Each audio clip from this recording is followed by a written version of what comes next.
దైవజనులు కొన్ని సమయాన్ని దైవజనులు చూసుకోవాలని ప్రోగ్రాం. హల్లెలూయా.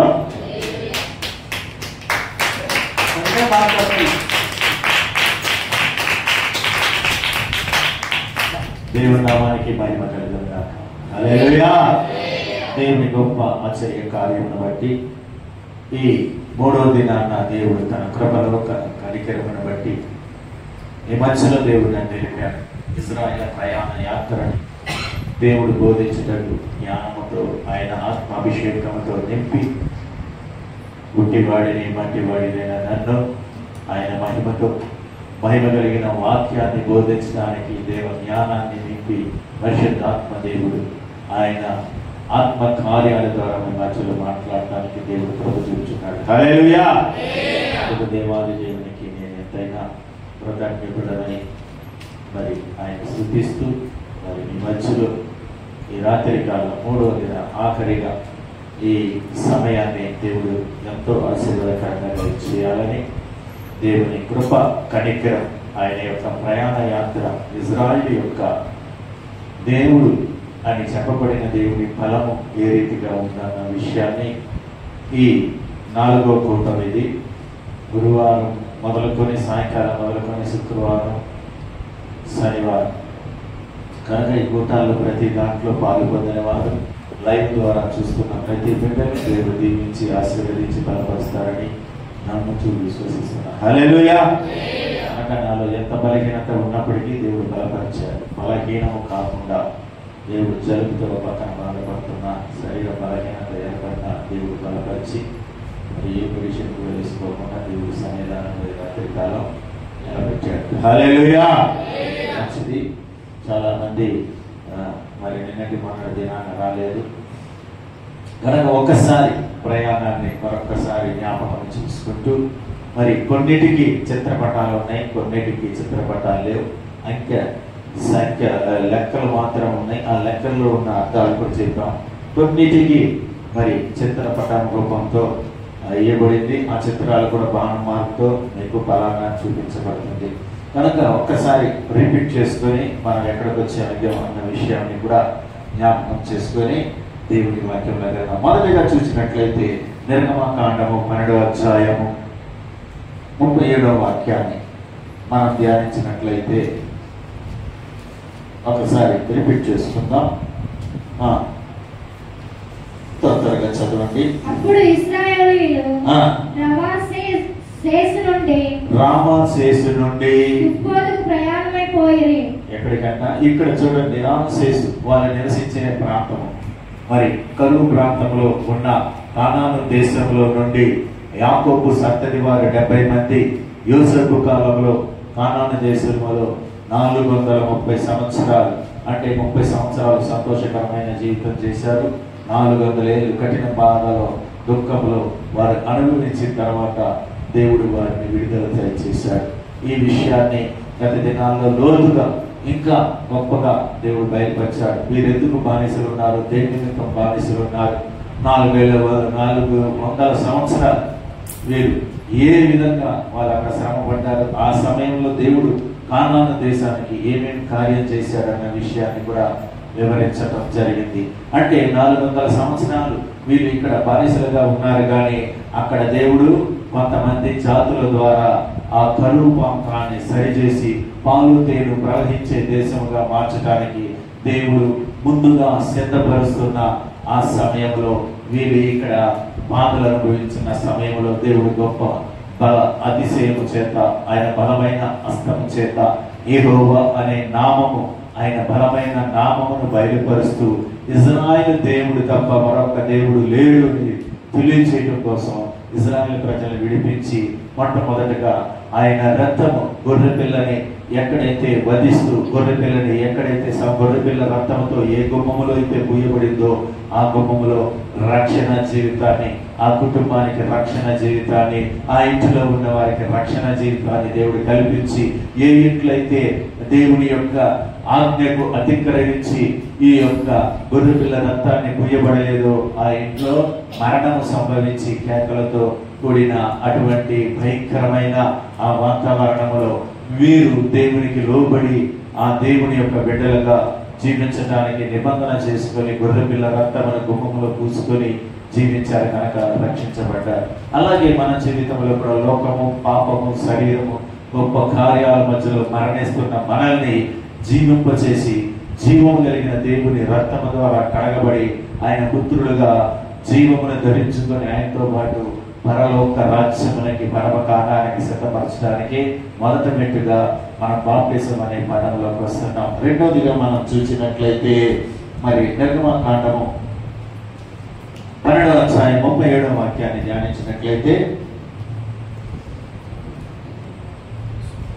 సుక్కోత్ చదవమ్మా, మీరు ఆలోచించమన్నా చదవండి. అప్పుడు ఇశ్రాయేలీయులు రామశేషు నుండి సుక్కోతుకు ప్రయాణమైపోయిరి. వారు చాలా ఈ రామశేషు నుండి రామశేషు నుండి సుక్కోతుకి ప్రయాణమై వచ్చారు.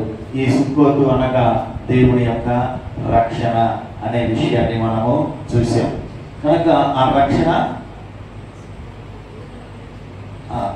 నూతనంగా ఆ సుక్కోతు అనగా యేసు రక్తములో కడగబడిన మనము నూతన ఆత్మను ధరించుకోవాలి. ఎవరైనా నీటి మూలముగా జన్మించడమే కాదు, కొత్త మనిషిగా మారాలి. అంటే మన యొక్క పాత స్వభావములన్నీ విడిచిపెట్టి నూతన స్వభావము కలిగిన వారిగా ఉండాలి. అంటే మనము దేవునితో నడిచే అనుభవం అంటే పాత స్వభావం అన్న విషయాన్ని దేవుడు ఇక్కడ బయలుపరుస్తున్నాడు. కనుక ఈ స్వభావాన్ని విడిచిపెట్టి వచ్చే ఆ అనుభవాన్ని చూపిస్తుంది. మూడవదిగా మనం చూసినట్లయితే వారు సుక్కోతు నుండి ప్రయాణమైపోయి అరణ్యం దగ్గర ఏతాములో దిగిరి. ఎక్కడంట? ఏతాములో దిగిరి. ఇది విశ్వాస జీవితానికి, రక్షణ జీవితానికి సాదృశ్యంగా దేవుడు తెలియజేస్తూ ఉన్నాడు. కనుక నాలుగవదిగా మనం చూస్తే తర్వాత వాక్యాన్ని ధ్యానిద్దాం. 14వ అధ్యాయము నిర్గమకాండం 2వ వాక్యాన్ని. ఇశ్రాయేలీయులు తిరిగి పిహహీరోతు ఎదుటను అనగా మిగ్దోలు సముద్రమునకు మధ్యనున్న బయల్సోపును ఎదుటను దిగవలనని వారితో చెప్పుము. ఈరోత్ అనే ప్రాంతానికి వచ్చారు. ఇక్కడ రాగానే ఏం జరిగింది? వీరి యొక్క జీవితంలో కలవరత జరిగింది. ఏం కలవరత అంటే ఓ పక్కన సముద్రము, ఓ పక్కన ఏముంది? సైన్యం. ఏ సైన్యము? ఐగుప్తు సైన్యము తరుముచుండగా వీళ్ళు ఇటు వెళ్ళినా మరణమే, వీరు వచ్చిన మరణమే. వీరి మధ్యలో దేవుని గొప్ప కార్యములు ఇక్కడ కనబడతా ఉంది. ప్రియ దేవుని సంగమ, మనము దేవునిలో విశ్వసించినప్పుడు మన చుట్టూ ఉన్న సమస్యలు, బాధలు, వేదనలు ఎన్ని వచ్చినా వాటి నుండి దేవుడు మనల్ని తప్పించి కాపాడతాడు. ఎప్పుడంటే మనం దేవుని మీద ఆనుకున్నప్పుడు. కనుక ఈ ప్రయాణ యాత్రలో మన జీవితంలో, ఈ లోక సంబంధమైన జీవితంలో ఎన్నో సమస్యలు, వీరికి వచ్చిన సమస్యలు అంటే మన జీవితంలో కూడా ఎన్నో సమస్యలు, బాధలు, వేదనలు వచ్చినప్పుడు కూడా దేవుడు గొప్ప కార్యాన్ని మనము ఈ యొక్క ఆలోచనల్ని జ్ఞాపకము తెచ్చుకొని దేవుడు మనకి గొప్ప కార్యం విడుదలనిస్తాడని ఒక విశ్వాసం కలిగిన జీవితాన్ని మనం చేయాలి. కనుక అవిశ్వాసాలు ఉండగా విశ్వాసముతో కలిసిన జీవితము మనము చేయాలి. హల్లెలూయా. కనుక తర్వాత భాగాన్ని మనం చూసినట్లయితే నిర్గమకాండం 15వ అధ్యాయం 22వ వాక్యాన్ని చూసినట్లయితే మోసే ఎర్ర సముద్రం నుండి జనులను సాగచేయగా వారు షూరు అరణ్యములోకి వెళ్ళి దానిలో 3 దినములు నడిచిరి. ఇక్కడ షూరు అరణ్యం దేన్ని చూపిస్తుంది? ప్రత్యేకించబడిన జీవితం, మనము వేరుపాటు కలిగిన జీవితం. ఎక్కడ ఎందుకని ఆ విషయాన్ని తెలియజేయటం అనేది? ఇక్కడ ఏం చేస్తున్నారు వీరు? ఐగుప్తు మధ్యలో నుండి, ఐగుప్తు యొక్క సైన్యములో నుండి, లేక వారి యొక్క సమాసములో నుండి ఎర్ర సముద్రం మార్గముగా వీరు ఎక్కడికి వచ్చారు? అరణ్యములోకి వచ్చారు. అరణ్యములోకి వచ్చినప్పుడు ఎటు చూసినా ఏముంది? ఎడారులు తప్ప మనుషులు లేరు. ఎవరున్నారు? దేవుడు, ఇజ్రాయెల్ మధ్యలో మరొక వ్యక్తి లేడు. ఇజ్రాయెల్ ప్రజల తప్ప మరొక వ్యక్తి లేడు. ఈ లేదు కనుక ఇక్కడ వేరుపాటు జీవితం అంటే ఈ లోక సంబంధమైన కార్యాలు, పాప సంబంధమైన కార్యాలు, ఇవి అన్ని విడిచిపెట్టి దేవునితో నడిచే అనుభవంలోకి దేవుడు మనల్ని తీసుకెళ్తున్నాడు. అలాగే దేవుని యొక్క ఆలోచనని మనం తెలుసుకోవాలని, దేవుని సమాసం కలిగిన జీవితం మనం చేయాలని దేవుడు మనల్ని వేరుపాటు కలిగిన జీవిత ప్రయాణంలోకి మనల్ని తీసుకుని వెళ్తున్నాడు. దాని తర్వాత చూస్తే ఏం చూస్తున్నాం? తర్వాత ఎక్కడికి చేరారట? మార అనగా చేదు, మార అనగా చేదు, చేదు అనగా మన జీవితంలో యేసు ప్రభుని నమ్ముకున్న తర్వాత కష్టాలు, బాధలు, వేదనలు ఎన్నన్నా రావచ్చు. మార అనే పదాన్ని మన పరిశుద్ధ గ్రంథంలో ఇంకొక చోట కూడా చూస్తాం. ఎక్కడ చూస్తాం మనం? రూతు గ్రంథంలో చూస్తాం. రూతు గ్రంథంలో కానాను దేశంలో కరువు వచ్చింది. కరువు రాగానే వాళ్ళు బయలుదేరి ఎక్కడికి వెళ్తున్నారు? మోవాబు దేశంలోకి వెళ్ళిపోతున్నారు. ఆ దేశానికి వెళ్ళి బాగుపడాలి, అక్కడ పంటలు బాగున్నాయి, శుభ్రంగా ఉండొచ్చు అని అనుకొని ఆయన భార్య 2 పిల్లలతో కలిసి అక్కడికి వెళ్ళినప్పుడు ఏం జరిగింది? ఆ ముగ్గురిని, భర్తని పోగొట్టుకుంది, 2 బిడ్డల్ని పోగొట్టుకుంది. పోగొట్టుకున్న తన జీవితంలో కన్నీరు కలిగింది కనుక ఏమంటుంది? నా పేరు మారా. చేదు అయిన అనుభవాలు, దేవునితో కలిసి జీవించే ఒక అనుభవంలో ఒక ప్రార్థన జీవితాన్ని మనం చూస్తున్నాం. ఎందుకంటే దేవునితో ఒక జీవితము లోబడి జీవించాలి, దేవుని ఆజ్ఞలకు లోబడి జీవించాలి. కనుక ఈ మారా అనేది దేవుడు మనకి కొన్ని సమస్యలు, కొన్ని బాధలు, వేదాలు ఇచ్చినప్పుడు దేవుని ముందు కూర్చొని మనం ప్రార్థించాలి. కానీ ఇంక దేన్నో ఆశించి అక్కడికి వెళ్తే బాగోద్ది, ఇక్కడికి వెళ్తే బాగోద్ది అని పరిగెత్తి మనం బాధలు అంటం వల్ల పోగొట్టుకోవడం తప్ప రెండోది లేదు. నష్టమో కష్టమో దేవునితో నిబంధన చేసుకున్నాం కనుక ఆ జీవితంలో మనము జీవించాలి. ఈ మారా అనుభవం అనేది మనము దేవునితో కలిగిన ఒక ఐక్యతలో మనం జీవించాలి. అది కాదని మనం వెళ్ళినప్పుడు కష్టాలు కొని తెచ్చుకుంటున్నాం. అలాగే మన పితరులైన అబ్రహాం గారు కూడా కానాను దేశంలో కరువు వచ్చినప్పుడు వెళ్ళినప్పుడు ఏమైంది? కష్టాలు ఎదుర్కొనే పరిస్థితి వచ్చింది. ఆయన వెళ్ళాడు కనుక ఇంకొక వ్యక్తిని తోడు తెచ్చుకోవాల్సిన పరిస్థితి వచ్చింది. దానివల్ల ఏం జరిగింది? ఇప్పుడు దాకా యుద్ధాలు తప్ప ఎవరు తెచ్చుకున్నాడు తోడు? ఎవరంటే అబ్రహాంకి ఇంకొక తోడు వచ్చింది. ఎవరు? లోతు కాదు, లోతు కుమారుడు. ఇక్కడ కరువు వచ్చింది కనుక ఐగుప్తుకు వెళ్ళాడు. ఐగుప్తుకు వెళ్ళాడు కనుక ఆదరణ తెచ్చుకున్నాడు. ఆదరణ తెచ్చుకున్నాడు కనుక ఏమైంది? సమస్యలు నేటికి కూడా సమస్యలుగానే ముడిపడి ఉంది. కనుక ప్రియ దేవుని సంగమా, మనకి కొన్ని కష్టాలు, బాధలు వచ్చినప్పుడు కన్నీరు విడిచి దేవుడు కార్యం చేసే దేవుడు, విడిపించే దేవుడు, అద్భుతాలు చేసే దేవుడు అన్న విశ్వాసం కలిగి మనం ప్రార్థించే జీవితం కలిగి ఉండాలి. దాని తర్వాత మనం చూసినట్లయితే ఏలీమునకు వచ్చింది. ఏలీము అనగా ఇక్కడ మనం చూస్తున్నాం ఎన్నున్నాయి? 12 బావులు, 70 ఈత చెట్లు మరి కనపడుతుంది. కనుక 70 పావులు అనగా 70 ఈత చెట్లు అనగా దేనికి సాదృశ్యంగా ఉందని చెప్పాను నేను. 70 దానియేలు గ్రంథంలో 70 వారములను బట్టి మన జీవిత కాల చక్రాన్ని అక్కడ వారములో మనం చూడొచ్చు. ఆ యొక్క 70 వారాలు ఈ భూమిలో నేటికి జరుగుతూ దేవుని రాకడ వరకు రాయబడిన మాటలు. అది జరిగింది, జరగబోతుంది. జరిగిన కాలాన్ని దేవుడు ఉంచాడు, జరుగుతున్న కాలాన్ని ఉంచాడు, జరగబోయే కాలాన్ని కూడా ఆ 70 వారాలు రాయబడి ఉంది. మన జీవిత చక్రం దేవుని యొక్క ఆలోచన చెప్పన నడవాలి. 12 అనగా అపోస్తలుల యొక్క ఉపదేశంలో కట్టబడాలి. నీరు అనగా దేవుని జీవవాక్యమై ఉన్నది. వాటిని మనము చేదు తీర్చుకొని జీవించాలన్న విషయాన్ని ఇక్కడ తెలియజేస్తుంది. తర్వాత మనం చూసినట్లయితే నిర్గమకాండ 16వ అధ్యాయం 1వ వాక్యాన్ని చూసినట్లయితే, తరువాత ఇశ్రాయేలీయుల సమాజం అంతయును ఏలీము నుండి ప్రయాణమైపోయి వారి ఐగుప్తు దేశంలో నుండి బయలుదేరిన 2వ నెల 15వ దినమున ఏలీమునకును సీనాయినకును మధ్యనున్న సీను అరణ్యమునకు వచ్చారు. ఇక్కడికి వచ్చిన తర్వాత ఏం జరిగింది? మన్నా ఆహారాన్ని దేవుడు కురిపించాడు. మన్నా 12 ఎక్కడెక్కడో ఉంటుంది మన్నా ఆహారం. ఇదిగో ఈ మన్నా ఆహారాన్ని మనము చూస్తున్నాం. మన్నా ఆహారం దేని కురిపించాడంటే దేవుని యొక్క ఆజ్ఞలకు లోబడి జీవిస్తున్నారా లేదా అని పరీక్షించి దేవదూతలు తినే ఆహారాన్ని దేవుడు సిద్ధపరిచాడు. వీరు అనుకుంటున్నారు మేము ఆకలితో బాధలతో చనిపోవటానికి మమ్మల్ని ఇక్కడ తీసుకొచ్చామనుకున్నారు. కానీ దేవుడు వీళ్ళని ఆకలితో ఉంచాలనుకోలేదు, వీళ్ళని పరీక్షించాలనుకున్నాడు. పరీక్షించి వీరికి ఆహారం ఇవ్వాలనుకున్నారు. ఈ లోపే వీరు బయటపడిపోయారు. ఏడుపులతో, కేకలతో, బాధలతో, వేదనలతో అక్కడ ఆహారం, మన్నా ఆహారమును దేవుడు కురిపించడానికి సిద్ధంగా ఉన్నాడు. కానీ వీళ్ళు సొడుగులు గొనుగులతో దేవుడిని విసుగుపుట్టారు. అందుకే కొత్త నిబంధన కాలంలో జీవాహారమును నేనే, పర నుండి పైలోకము నుండి భూలోకానికి వచ్చిన మన్నా ఆహారమును నేనే అని యేసు ప్రభు చెప్పటం జరిగింది. అంటే యేసు ప్రభు వాక్యములో జీవిస్తే నువ్వు నిత్య జీవనం పొందుతావని. ఈ మన్నా ఆహారాన్ని భుజించాలంటే మరేం చేయాలి? వాటిని తీసుకొని, వాటిని దంచి పిండి చేసుకొని, కాల్చుకొని తినాలి.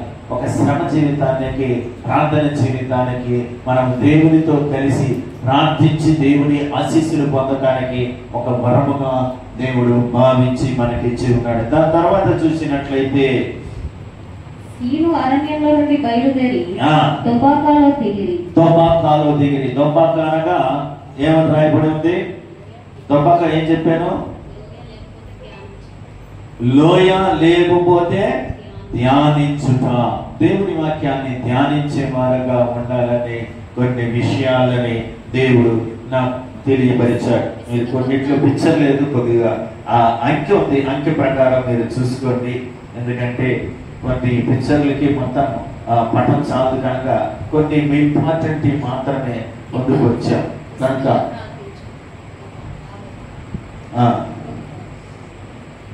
ఇక్కడ చూద్దాం. గొప్ప ప్రార్థన అనుభవాన్ని ఇక్కడ కనబడతా ఉంది. కనుక ప్రియ దేవుని సంగమ, మనము దేవునితో, దేవుని కోట, దేవుని బలమై ఉన్నారు కనుక మనం ఆ విషయాన్ని దేవుని యొక్క ఆలోచన చొప్పున జీవించి ఉండాలని దేవుని యొక్క తర్వాత వాక్యం చూసినట్లయితే సంఖ్యాకాండము 33వ అధ్యాయం 13వ వాక్యాన్ని చూసినట్లయితే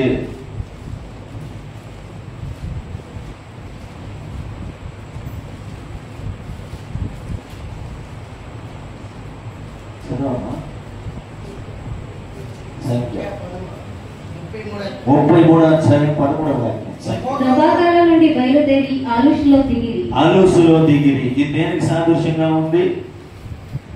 దేనికి చెప్పాను? అలుసు చెప్పలేదా? అలుసు దేనికి సాదృశ్యంగా ఉంది? వద్దున మరి అంత గట్టిగా చెప్పాను. మరి నేను అలుసు వివరించానండి.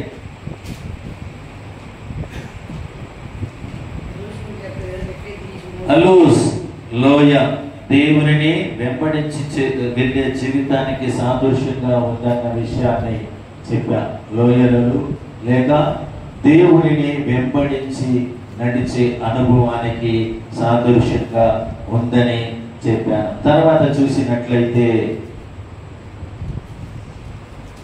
నిర్గమకాండం 17వ అధ్యాయము తరువాత ఇశ్రాయేలుల సర్వ సమాజం యెహోవా మాట చొప్పున తమ ప్రయాణములలో సీను అరణ్యం నుండి ప్రయాణమైపోయి రెఫెదీములో దిగిరి. ప్రజలు తమకు త్రాగ నీళ్లు లేనందున మోసేతో వాదించుచు త్రాగుటకు మాకు నీళ్ళు ఇమ్మని అడుగుగా మోసే, మీరు నాతో వాదింపనేలా, యెహోవాను శోధింపనేలా అని వారితో చెప్పెను. అక్కడ ప్రజలు నీళ్లు లేక తప్పికొని మోసే మీద సనుగుచు. అంటే ఇక్కడ చెప్పబడిన మాట అంటే దేవుని యొక్క మరి ఆలోచనకి వీరు ఎప్పుడు గొడుగులు సొనుగులతో కూడిన ఈ జీవితం చేస్తున్నారు కనుక ఇక్కడ ఏం జరిగింది? దేవుని యొక్క న్యాయ తీర్పు అనేది వారి మధ్యలో దిగి వచ్చింది. వారు అమాలేకులతో యుద్ధం చేయాల్సిన పరిస్థితి వచ్చింది. యుద్ధం చేసి కొంత మరి నష్టపోయే పరిస్థితి కనపడింది. మోషే వారి కొరకు ప్రార్థన చేసినప్పుడు జయం పొందారు. ఎప్పుడైతే చేతులు కిందకు దించాడో అప్పుడు ఏమైందంటే అమాలేకులు గెలవడం జరిగింది. ఇక్కడ యుద్ధ సమాచారం. ఎప్పుడైతే మనము దేవునికి విరుద్ధంగా నడుస్తామో, దేవుని ఆలోచనలకు విరుద్ధంగా నడుస్తామో అప్పుడు దేవుని నుండి మనకి ఆశీర్వాదం రాదు, కానీ శ్రమలని మనల్ని కొని తెచ్చుకునే పరిస్థితి కనబడుతుంది. ప్రియ దేవుని సంగమ, కనుక దేవుని యొక్క వాక్యమును మనం వింటున్న మనము దేవుని యొక్క ఆలోచన తప్పున జీవించాలన్నదే వాక్యం చదివిస్తుంది. తర్వాత చూసినట్లయితే తర్వాత ఏం చదువుకున్నాం మనం? నిర్గమకాండం 19వ అధ్యాయము మొదటి 2 వాక్యాలని ధ్యానించాం. ఇశ్రాయేలీయులు ఐగుప్తు దేశం నుండి బయలుదేరిన 3వ నెలలో వారు బయలుదేరిన నాడే 3వ నెల ఆరంభ దినమందే వారు సీనాయి అరణ్యములోకి వచ్చారు. ఈ సీనాయి అరణ్యములోకి వచ్చిన తర్వాత దేవుడు వారిని పరిశుద్ధపరిచి పరిశుద్ధమైన దేవుడి యొక్క ఆ దర్శనాన్ని చూడటానికి, అంటే మేఘములో నున్న దేవుని యొక్క దర్శనము, అగ్నిగా దిగి వస్తున్న దేవుని దర్శనమును చూడాలి. ఈ సీనాయి అరణ్యములోనే దేవుడు మనకి ఏమేమి ఇచ్చాడని తెలియదు మాట్లాడపోతున్న ఉదయకాలం చెప్పుకున్నాం. ఏమేమి ఇచ్చాడు మనకి? 1 న్యాయ ప్రమాణము 10 ఆజ్ఞలు, 2 ప్రత్యక్ష గుడారము, 3 యాజకుల యొక్క ధర్మశాస్త్రమును, యాజకులు ఎలాగ పనిచేయాలి, యాజకులు ఏ రీతిగా దేవునితో నడవాలి, కొన్ని చట్టములు, కొన్ని రూల్స్ అండ్ రెగ్యులేషన్ యాజకులకు ఇచ్చాడు. ఎందుకంటే యాజకత్వం చేసేవాళ్ళు ఎట్ట పడితే అట్ట చేయడానికి లేదు. దానికి కావలసిన వస్త్రాలు, దానికి కావలసిన పరిశుద్ధత, దానికి కావలసిన క్రియ కార్యాలు, దేవునితో మాట్లాడే విధానాలు, దేవుని యొక్క ఆలోచనలు ఏ రీతిగా ప్రజల మధ్యలోకి తీసుకెళ్ళాలి, ఈ రీతి అయిన అనుభవాన్ని సీనాయి అరణ్యములో, సీనాయి యొక్క కొండ మీద దేవుడు ఇచ్చాడు. కనుక ఈ తర్వాత దేవుని యొక్క ఆజ్ఞలు విని విని వీరి యొక్క జీవితంలో నడిచే అనుభవంలోకి వెళ్ళాల్సిన ఎంతో ఆశీర్వాదకరమైన ఒక ప్రయాణము చేస్తున్నాం. దాని తర్వాత చూసినట్లయితే మనము ఇప్పుడు ఎక్కడికి వస్తున్నాం? అక్కడతో ముగించాం, అంతేనమ్మా? అక్కడతో ముగించబడింది. ఇప్పుడు మనము చూసినట్లయితే సంఖ్యాకాండము 33వ అధ్యాయము 33 సంఖ్యాకాండం 33వ అధ్యాయం 16వ వాక్యాన్ని ఒకసారి ధ్యానిద్దాం. 16వ వాక్యం చదువు. 16వ సీనాయి అరణ్యం నుండి బయలుదేరి కిబ్రోత్ హత్తావాలో దిగిరి. ఎక్కడ దిగారంట? హత్తావా అనే ప్రాంతంలోకి ఇక్కడ దిగారు. కిబ్రోత్ హత్తావా. కిబ్రోత్ అనగా ఏమని ఉంది? రాయబడి ఉంది సొనుగుళ్ళు, గునుగుళ్ళు. ఇది మరొక మాట కూడా అక్కడ రాయబడి ఉంది, ఇది మరణపు యొక్క లోయలు. ఈ పదం ఏంటి? మరణ లోయలు, గునుగుళ్ళు, సొనుగుళ్ళు. మీరు 11వ అధ్యాయం, సంఖ్యాకాండం 11వ అధ్యాయం చూసినట్లయితే మొదటి 3 వాక్యాన్ని ధ్యానించినట్లయితే ఆ వాక్యము సంఖ్యాకాండము 11 మొదటి 3 వాక్యాన్ని ధ్యానిద్దాం. సంఖ్యాకాండం 11వ అధ్యాయం మొదటి 3 వచనం. జనులు ఆయాసములు కూర్చి సనుగుచుండగా యెహోవాకు వినబడెను. యెహోవా దాన్ని వినినప్పుడు ఆయన కోపము రగులుకొనెను. ఎవరి కోపం? ఎవరి కోపం రగులుకుంది? వీళ్ళు ఎవరికి మొర పెడుతున్నారు? జాగ్రత్తగా వినండి ఈ వాక్యాన్ని. ప్రతి ఒక్కరు ఇంకా ఇలాంటి ఇంకా ముందున్నాయి, కానీ ఈ వాక్యాన్ని మీరు చాలా జాగ్రత్తగా వినగలిగాలి. యవన బిడ్డలు కానీ ప్రతి ఒక్కరు కానీ వినాలి. ఎవరితో గొనుగుతున్నారు వీళ్ళు? మరొకసారి చదవండి ఆ మాటని. జనులు ఎవరి దగ్గర కొనిగారు? ఒక యాజకుడు, దేవుడు ఏర్పరచుకున్న యాజకుడు, దేవుడు నడిపింపబడచ్చు, ఆయన ఉపదేశం ద్వారా నడిపించబడుచున్న యాజకుడి దగ్గర సొనుగుళ్ళు, గునుగుళ్ళుతో ఆయన గురించి మాట్లాడిన మాటలు ఎవరు విన్నారంట?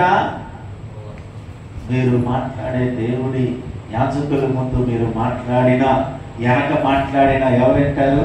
ఈ పదం ఇంకో చోట కూడా వస్తుంది, అది కూడా తెలియజేస్తారు. కనుక ఈ గునుగుళ్ళు, సొనుగుళ్ళు అనేది సేవకుడిని మీరు అన్నా అది దేవుడిని అన్నట్టుగా. హల్లెలూయా. ఈ విషయాన్ని మనం తెలుసుకోవాలి. గవర్నమెంట్ ఎంప్లాయీ, బస్సు డ్రైవర్ కానీ బస్సు కండక్టర్ కానీ మీరు తిడితే, కొడితే ఏం జరుగుతుంది చెప్పండి? ఏం జరుగుతుంది? బస్సు ఆగిపోద్ది, ఏమంటే ఫోన్ వెళ్ళుద్ది, పక్కనున్న పోలీసు వాళ్ళు వచ్చి తీసుకెళ్ళిపోతారు. కారణం ఏదైనా తప్పు, ఆయనదైనా తప్పు కండక్టర్గా అనుకుందాం, వదిలేస్తారా? తీసుకెళ్తారు. ఎందుకని? అతను ఒక గవర్నమెంట్కి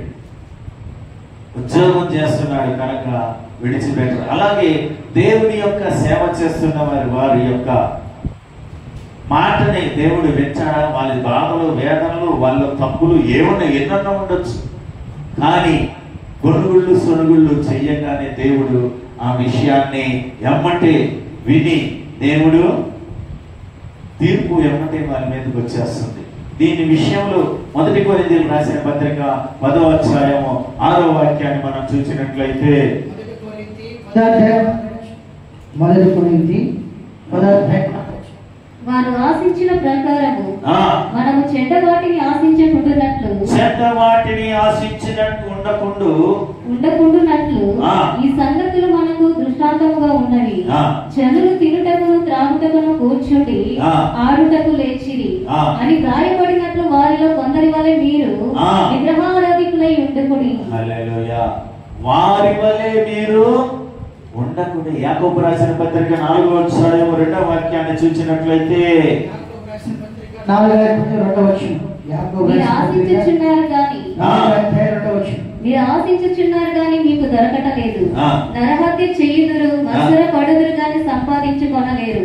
పోట్లాడుదురు, యుద్ధము చేయుదురు గాని దేవుని అడగనందున మీకు ఏమీ దొరకదు. మీరు అడిగినను మీ భోగముల నిమిత్తము వినియోగించుటకై దురుద్దేశముతో అడుగుదురు గనుక మీకు ఏమీ దొరకటలేదు. మీకు ఏమీ దొరకటం. మన ఉద్దేశాలు, దురుద్దేశముతో కలిగిన ఆలోచనలు, సొనుగుళ్ళు కొనుగుళ్ళు. దేవుడి సన్నిధానానికి వచ్చింది దేనికి? మనం వచ్చేది మా ఇల్లు ఆశీర్వదించబడాలయ్యా, నా కొడుకు ఉద్యోగం రావాలయ్యా, మేము ధనవంతులు అయ్యామయ్యా, మాకు ఇల్లులు కావాలయ్యా, మాకున్న సమస్యలు అప్పులన్నీ తీరిపోవాలయ్యా, మాకు ఏ బాధ ఉండకూడదయ్యా. ఇవి అన్నీ కావాలి. కానీ ఇవి అన్నీ కావాలని దేవుడికి తెలుసు. నువ్వు వచ్చి దేవుడు నిన్ను ఎందుకు పిలిచాడన్న విషయాన్ని నువ్వు తెలుసుకోవాలి. వీళ్ళని ఎందుకు పిలిచాడు దేవుడు? వీళ్ళు ఎందుకు రక్షించాడు దేవుడు? ఎందుకు ఆయన బలమైన హస్తములో భద్రపరిచి నడిపిస్తున్నాడు దేవుడు? ఆయన షార్ట్ కట్ మార్గంలో ఉండగా ఆ మార్గంలో వెళ్లకుండా ఈ అరణ్య యాత్రలో ఎందుకు తీసుకెళ్తున్నాడు అన్న విషయాన్ని మీరు గ్రహించగా గొలుగుళ్ళు సులుగులతోనే వీళ్ళ జీవిత యాత్ర కొనసాగుతానే ఉంది. దేవుడు బయలుపరుస్తున్న కొద్దీ వాళ్ళు గ్రహించే మనసు లేకుండా పోతుంది వారి యొక్క జీవిత యాత్రలో. ఈ యాత్ర 40 సంవత్సరాలు వీళ్ళు ప్రయాణంలో మారు మనసు కలుగుతారా అని దేవుడు వాళ్ళు క్షమిస్తూ, కరుణిస్తూ, కృప చూపుతూ ఇంకా మారుతారని వాళ్ళు మోసుకునే వెళ్తున్నాడు ఆయన. వీళ్ళు ఆయుష్కాలం మారాలి, ఆయుష్కాలం ముగింపు వరకు మారాలి. వీళ్ళు మార్పు రాట్లే, గొనుగుళ్ళు సునుగుళ్ళతో ఉన్నారు. కనుక ప్రియ దేవుని సంగమా, అక్కడ జరిగిన విషయం ఏంటంటే, ఏం జరిగింది? చదవండి ఆ మాటని. సంఖ్యాకాండము 11వ అధ్యాయం 4 నుండి చదువమ్మా. 4వ వాక్యం చదువుతున్నాం. 11వ అధ్యాయం 4వ వాక్యం చదువుతున్నాం. వారి మధ్యనున్న విస్తృతార్జనము మాంసాపేక్ష అధికముగా కనపరచగా ఇశ్రాయేలీయులను మరలా ఏడ్చి, మాకెవరు మాంసం పెట్టదురు? ఐగుప్తులో మేము ఉచితముగా తినిన చేపలను, కీరకాయలను, దోసకాయలను, కురాకులను, ఉల్లిపాయలను, తెల్లగడ్డలను జ్ఞాపకమునకు వచ్చుచున్నవి. ఇప్పుడు మా ప్రాణము సొమ్మసిల్లెను. ఈ మన్నా కాక మా కన్నుల ఎదుట మరేమీ లేదని చెప్పుకొనిది. హల్లెలూయా. ఇక్కడ చూడండి, పరలోక రాజ్యములో ఉన్న మన్నాహారాన్ని దేవుడు వారికి ఇస్తే వారు ఏం చేస్తున్నారంట? దాన్ని అల్పముగా, పరలోక రాజ్యం దేవదూతుల ఆహారాన్ని వారికి ఇస్తుంటే, వాక్యాన్ని మనం ఎంత ఉపదేశించినా, వాక్య ఉపదేశం మనం ఎంత విన్నా, పరలోక రాజ్యానికి ప్రవేశించే ఆ మార్గాన్ని యేసు ప్రభు బోధించిన ఏం చేశారు? ఆఖరికి సిలువలో వేయబడ్డారు. ఎవరిని? యేసు ప్రభు. ఆయన చేసిన తప్పేంటి? పరలోక రాజ్యం గురించి చెప్పడం. ఆయన చేసిన తప్పేంటి? మనం ఏ రీతిగా జీవించాలో ఆ ఉపదేశం ఇవ్వటం. అపోస్తులైన పౌలు, అపోస్తులకి 12 మంది అపోస్తులకి దేవుడిచ్చిన అదే ఆశీర్వాదం. ఏం చెప్పాడు? మీరు జనుల వద్దకు వెళ్ళి ఏం చేయాలి? పరలోక సువార్త ప్రకటించాలి. వాళ్ళు ఏం చేశారు? వాళ్ళే చిత్ర మీద చేసి చంపారు. అప్పుడైంది. ఇప్పుడున్న కాలంలో దేవుని వాక్యానికి విరుద్ధంగా, దేవుని ఆలోచనకి విరుద్ధంగా సేవకులని చిత్రహింసలు పెట్టి చనిపోయి చంపే పరిస్థితిలో ఈ రోజు కూడా జరుగుతున్న కాలం ఉంది. ప్రియ దేవుని సంగమ, ఇది మనం గ్రహించాలి. పరలోక రాజ్య సువార్త అనేది ఎంతో గొప్ప ధన్యత. ఇది యథార్థం. యేసు ప్రభు సమాధి నేటికి ఉంది. అయితే ఆయన లేదు. జీవం కలిగిన దేవుడుగా, పునరుద్ధానమైన దేవుడుగా ఆ ఖాళీ సమాధి ఇప్పుడు అక్కడ ఉంది. యేసు ప్రభు సిలువ వేయబడిన ఆ గొల్గొతా కొండ ఉంది. యేసు ప్రభు సిలువలో నుంచి దించిపెట్టిన ఆ రాయి ఉంది. పాలరాయి మీద, అప్పుడు ఆ రాయి పాలరాయి ఏమో తెలియదు కానీ ఆ రాయి పాలరాయిగా ఈ రోజుకి జనులు ఆ ప్రాంతాన్ని దర్శిస్తున్నారు, ఆ స్థలాన్ని దర్శిస్తున్నారు. నిత్య జీవులోకి మనం తీసుకెళ్ళాలి. దేవుడు నడిపించి ఆయన పరమకాణానికి చేరటానికి ఆయన ఎన్నో ఉపదేశములు మనకి దేవుడు బయలుపరుస్తుంటే దాన్ని నేటికి అనేకులు అంగీకరించక ఈ చెవులో విని ఈ చెవులో విడిచిపెట్టి వెళ్ళిపోతూ ఉంటారు. దానివల్ల ఆశీర్వాదం పొందలేని పరిస్థితులు. నీకేం కావాలో దేవుడికి తెలియదా? నీటికి ఆహారం కావాలో దేవుడికి తెలియదా? నీకు ఇల్లు కావాలో దేవుడికి తెలియదా? అన్నీ దేవుడికి తెలుసు. కానీ నువ్వేం చేయాలి? దివారాంతరములు ధ్యానించాలి. హల్లెలూయా.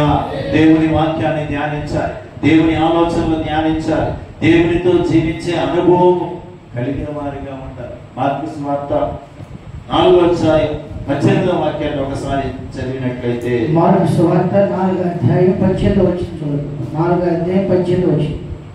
మార్కు సువార్త.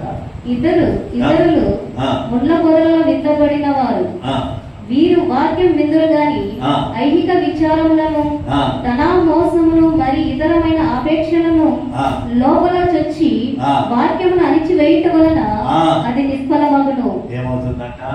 ఫలించే మీ జీవితాలు, ఫలించే మీ ఆశీర్వాదాలు, దేవుని ఆశీర్వాదాలు పొందే సమయంలో మీకున్న కలిగిన విత్తనాల గురించి చెప్పబడిన మాట ఇది. ఈ లోక సంబంధమైన బాధలు, వేదనలు, దుఃఖములు, అయ్యో నాకు ఉద్యోగం లేదే, నాకు సంపద లేదే, నేను కష్టాలే ఉన్నానే, నేను బాధల్లో ఉన్నానే, నా జీవితం ఇలాగైపోయిందే, ఈ లోక సంబంధమైన ఆలోచనలతో కుంగిపోతూ దేవుని ఆశీర్వాదం పొందలేని ఆ పరిస్థితిలో మనం జీవిస్తున్నామని వాక్యము ద్వారా యేసు ప్రభు తన నోటిలో నుండి చెప్పిన మాట. సమస్యలు, ముళ్ళు లాంటి బాధలు, వేదనలు ఆయనకే ఉందండి. సేవకుడికి బాధ లేదా? కష్టగడితే బోర్డు, కానీ కష్టాలు, బాధలు ఉంటాయి. ఎవరి సంఘాన్ని అభివృద్ధి చేయాలి, సంఘం కట్టాలి, సువార్త ప్రకటించాలి. ఆయన కుటుంబంలో సమస్యలు ఆయనకు ఉండాల్సింది ఆయనకు ఉంటాయి. కానీ ఎప్పుడైతే మనం దేవుని మాటకు లోబడి సమర్పించి జీవిస్తామో ఫలిస్తామంట. దేని ద్వారా ఫలిస్తున్నాం? వాక్యము ద్వారా ఫలిస్తున్నాం. దేని ద్వారా ఆశీర్వదించబడుతున్నాం? వాక్యము ద్వారా ఆశీర్వదించబడుతున్నాం. అబ్రహాము దేని ద్వారా ఆశీర్వదించబడ్డాడు? దేవుని యొక్క వాక్యము చేత ఆశీర్వదించబడ్డాడు. అబ్రహామా అనగానే సమస్తమును విడిచిపెట్టి ప్రయాణం చేశాడు వాక్కు ద్వారా. ప్రాంతం ఎక్కడదో, ఏంటో, ఎలాగుంటుందో తెలియని అటువంటి సిచ్యువేషన్ బయలుదేరి ఆశీర్వదించబడి ఈ రోజు ఒక వ్యక్తిని బట్టి ఇజ్రాయెల్ దేశము, ఒక దేశాన్ని నిర్మించడానికి దేవుడు కృప చూపించాడు. హల్లెలూయా, హల్లెలూయా, హల్లెలూయా. ఒక వ్యక్తి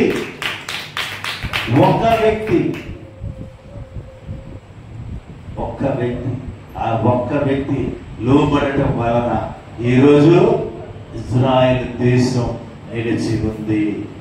హల్లెలూయా. చూడండి, ఎంత సంతతిని దేవుడు సృష్టించాడు, ఎంత సంతతిని దేవుడు ఆశీర్వదించాడు, ఆ భూమిని ఎంతగా ఆశీర్వదించాడు. చిన్న స్థలం, యుద్ధం చేసి చేసి చేసి ఇసుకొస్తుందే కానీ ఏం చేయలేకపోతున్నారు? దాన్ని నాశనం చేయలేకపోతున్నారు, నిర్మూలన చేయలేకపోతున్నారు. ఎందుకంటే దేవ జ్ఞానముతో, దేవుని కాపుదలతో దేవుడు చుట్టూ కంచు వేశాడు కనుక, వాగ్దానం ఇచ్చాడు కనుక ఈ రోజు కూడా వాగ్దాన భూమిలో ఇజ్రాయేలు జనులు నిలిచి నీ సంతతిని చూడు, నీ సంతతిని చూడు. అబ్రహామా, ఇదిగో ఇసుక రేణుల వలె, ఆకాశ నక్షత్రం వలె, ధూళి వలె.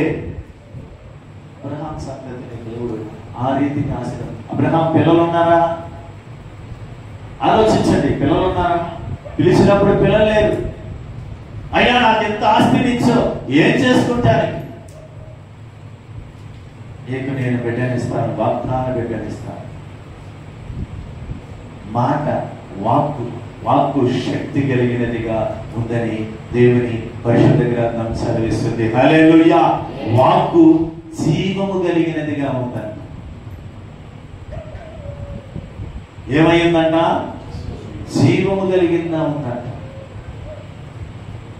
ఐగుప్తు దేశానికి వెళ్ళినప్పుడు మమ్మీస్ అని మరి అప్పుడు చనిపోయే వాళ్ళ యొక్క సమాధులు, ఆ సమాధుల దగ్గర తేనె, గోధుమ గింజలు, బార్లీ గింజలు ఉంచారంట. ఎందుకంటే వాళ్ళు లెగుస్తారు.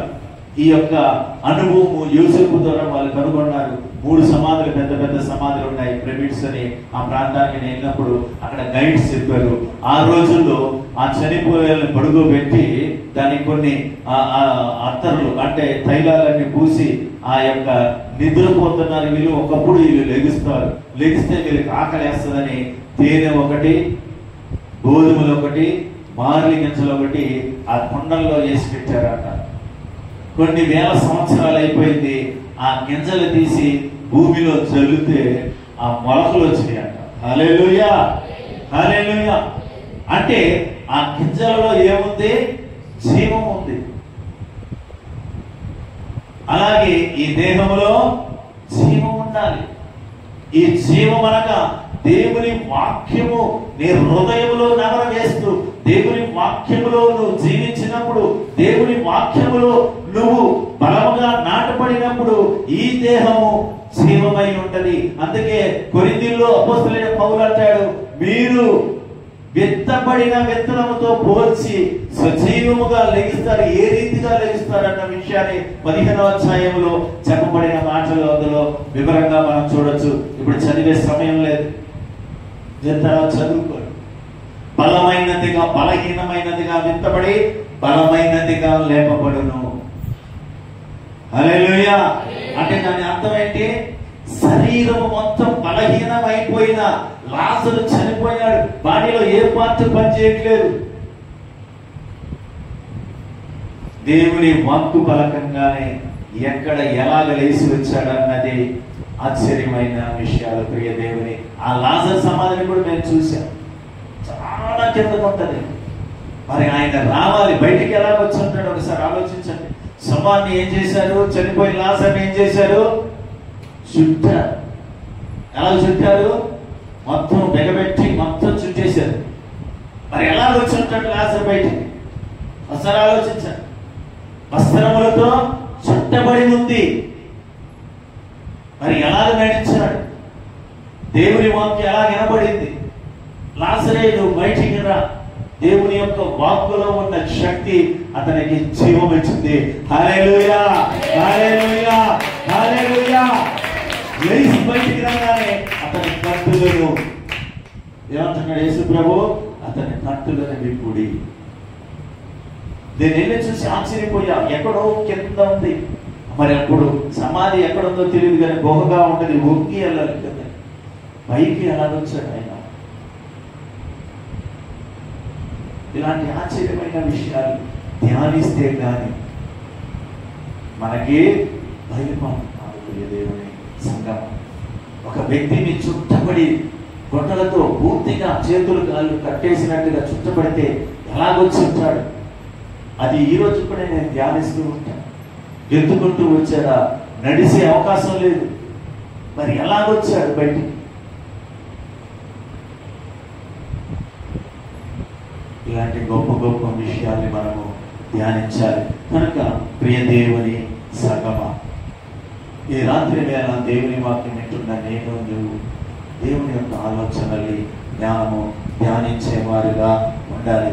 సొడుగుళ్ళు గొడుగుళ్ళు కాదు, కానీ దేవుని యొక్క ఆలోచన కలిగిన వారిగా ఉండాలి. మరొక మాటని మనము 14వ అధ్యాయాన్ని మనము సంఖ్యాకాండము 33 17వ వాక్యాన్ని ధ్యానిద్దాం. సంఖ్యాకాండం 33:17 వాక్యం.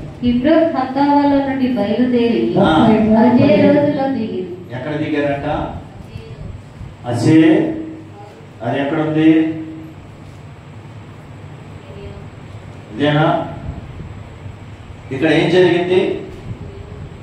ఏం జరిగిందండి? దాని తర్వాత చదవమ్మా.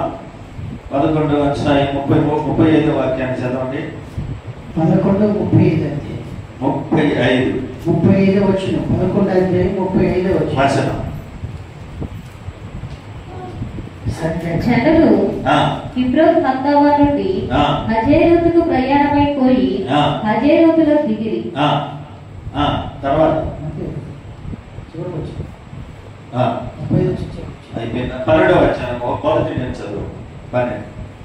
మోసే కూసు దేశపు స్త్రీని పెళ్లి చేసుకొని ఉండేది గనక అతడు పెళ్లి చేసుకొనిన ఆ స్త్రీని బట్టి మిరియాము అహరోనులు అతనికి విరోధముగా మాటలాడిరి. ఎవరికి విరోధముగా?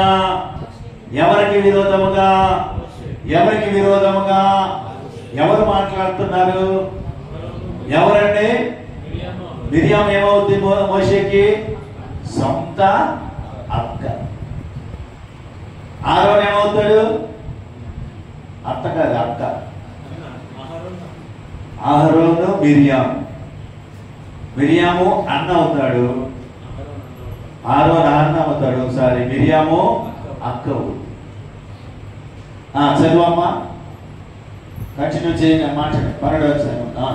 వారి మోస చేత మాత్రమే యెహోవా పలికించెను. ఎక్కడ ఎవరితో మాట్లాడుతున్నారు? ఎవరు కొలుగుతున్నారు? యాజకుడిని కొలుగుతున్నారు. యాజకుడిని సొలుగుతున్నారు. మిరియాము సొంత భార్య అయినా సరే, నువ్వు అక్క అయినా సరే, చెల్లి అయినా సరే, యాజకుడికి మాట్లాడితే ఎవరు వింటాడట? దేవుడు వింటున్నాడు. ఎమ్మంటే దేవుడు ఏమంటున్నాడు? చదువమ్మా. ఆయన మా చేతను పలికింపలేదా అని చెప్పుకొనగా యెహోవా ఆ మాట వినెను. మోసే భూమి మీద ఉన్న వారందరిలో మిక్కిలి సాత్వికుడు. యెహోవా మీరు ముగ్గురు ప్రత్యక్షపు గుడారమునకు రండని హఠాత్తుగా మోసే అహరోను మిరియాములకు ఆజ్ఞానించెను. ఇక్కడ మనం చాలా జాగ్రత్తగా గమనించాల్సిన విషయం. అహరోను మిరియాము ఇద్దరు కూడా సంభాషణ చేసుకుంటున్నారు. ఏమని? అరే వాడు ఒక నల్లదాన్ని పెళ్లి చేసుకున్నాడు, దానికి అంత సంబంధం లేదు, దాన్ని చేసుకున్నాడని వీళ్ళిద్దరు కూడా మాట్లాడుకున్న సంభాషణ అక్కడ మాట్లాడుకుంటే దేవుడు మోషేకి విరుద్ధముగా మాట్లాడే ప్రతి మాట కూడా దేవుడిని తిరుగుతున్నట్టే దేవుడు భావిస్తాడు. యాజకుడికి దేవుడికి ఉన్న సంబంధం మీకు అర్థం కాకపోయినా, యాజకుడికి దేవుడికి ఉన్న సంబంధం మీకు తెలియకపోయినా, యాజకుడికి దేవుడికి ఉన్న సంబంధం మీరు గ్రహించకపోయినా, యాజకుడు దేవునితో ఏ సమయంలో మొదలుపెడతాడు, ఏ సందర్భంలో మొదలుపెడతాడు, ఏ రీతిగా మాట్లాడతాడు, మీతో సమాసం కలిగి ఉంటానే ఉంటాడు. కానీ దేవునితో ఏ రీతిగా ఉంటాడో వారిద్దరికే తెలుసు. ఎందుకంటే ఎవరు పని చేస్తున్నాడు? దేవుని. అతను ఏ తప్పన్నా చేయి, కానీ యాజకుడికి విరుద్ధంగా మీరు మాట్లాడితే అది దేవునిని మీరు దూషించినట్లే. ఎమ్మంటే మిరియాముకి ఏమొచ్చింది? దృష్టి వచ్చింది. మిరియాముకి అక్కడ దృష్టి వచ్చింది. అహరోనికి రాల, మిరియాముకి వచ్చింది. అహరోనికి ఎందుకు రాలేదో చెప్తారు. ఆ విషయాన్ని కూడా వివరిస్తే ఇవాళ 1 గంట అయినా పర్లేదు, ముగించే అన్నాం. హల్లెలూయా. ఎందుకంటే ధ్యానించారు. మిరియాముకి దృష్టి వచ్చింది. ఏం మాట్లాడుకున్నారు వారు? ఏం మాట్లాడుకున్నారు? ఒక స్త్రీ విషయాన్ని, వివాహ విషయం, మోసే వివాహ విషయాన్ని మాట్లాడుకున్నారు. అయితే వీళ్ళకి తెలియని విషయం ఏంటంటే, మోషేని దేవుడు తీసుకువస్తున్నప్పుడు ఎక్కడ నుండి? ఐగుప్తులో నుండి. లేక ఐగుప్తులో మారిపోయిన మోషే పెళ్లి చేసుకొని తిరిగి వస్తున్నప్పుడు నిర్గమకాండంలో 4వ అధ్యాయంలో మనం చూడొచ్చు. ఈ యొక్క మోషేని దేవుడు చంపచూస్తాడు. ఎందుకంటే సున్నతి విషయంలో. ఏ సున్నతి విషయంలో? ఎవరి గురించి ఇప్పుడు మీరు మాట్లాడుతున్నారో ఆ బిడ్డను సున్నతి విషయంలో మోషేని చూసేటప్పుడు ఎమ్మటే అవేం చేస్తుంది? చదవండి, 4వ అధ్యాయం ఉంటుంది. నిర్గమాకాండం 4వ అధ్యాయం చదవండి. సిపోరా ఎన్నో వాక్యం అమ్మా? 25. 4వ అధ్యాయము 25వ వాక్యాన్ని. సిపోరా వాడిగల రాయి తీసుకొని తన కుమారునికి సున్నతి చేసి అతని పాదముల యొద్ద అది పడవేసి, నిజముగా నీవు నాకు రక్త సంబంధమైన పెనిమిటి వైతివనెను. తప్పుని ఏం చేసుకుంది? సరి చేసుకుంది. తప్పుని సరిదిద్దుకుంది. తప్పుని క్షమించమని దేవుని యొక్క సన్నిధానంలో మొరపెట్టుకుంది. 24వ వాక్యం చదవండి.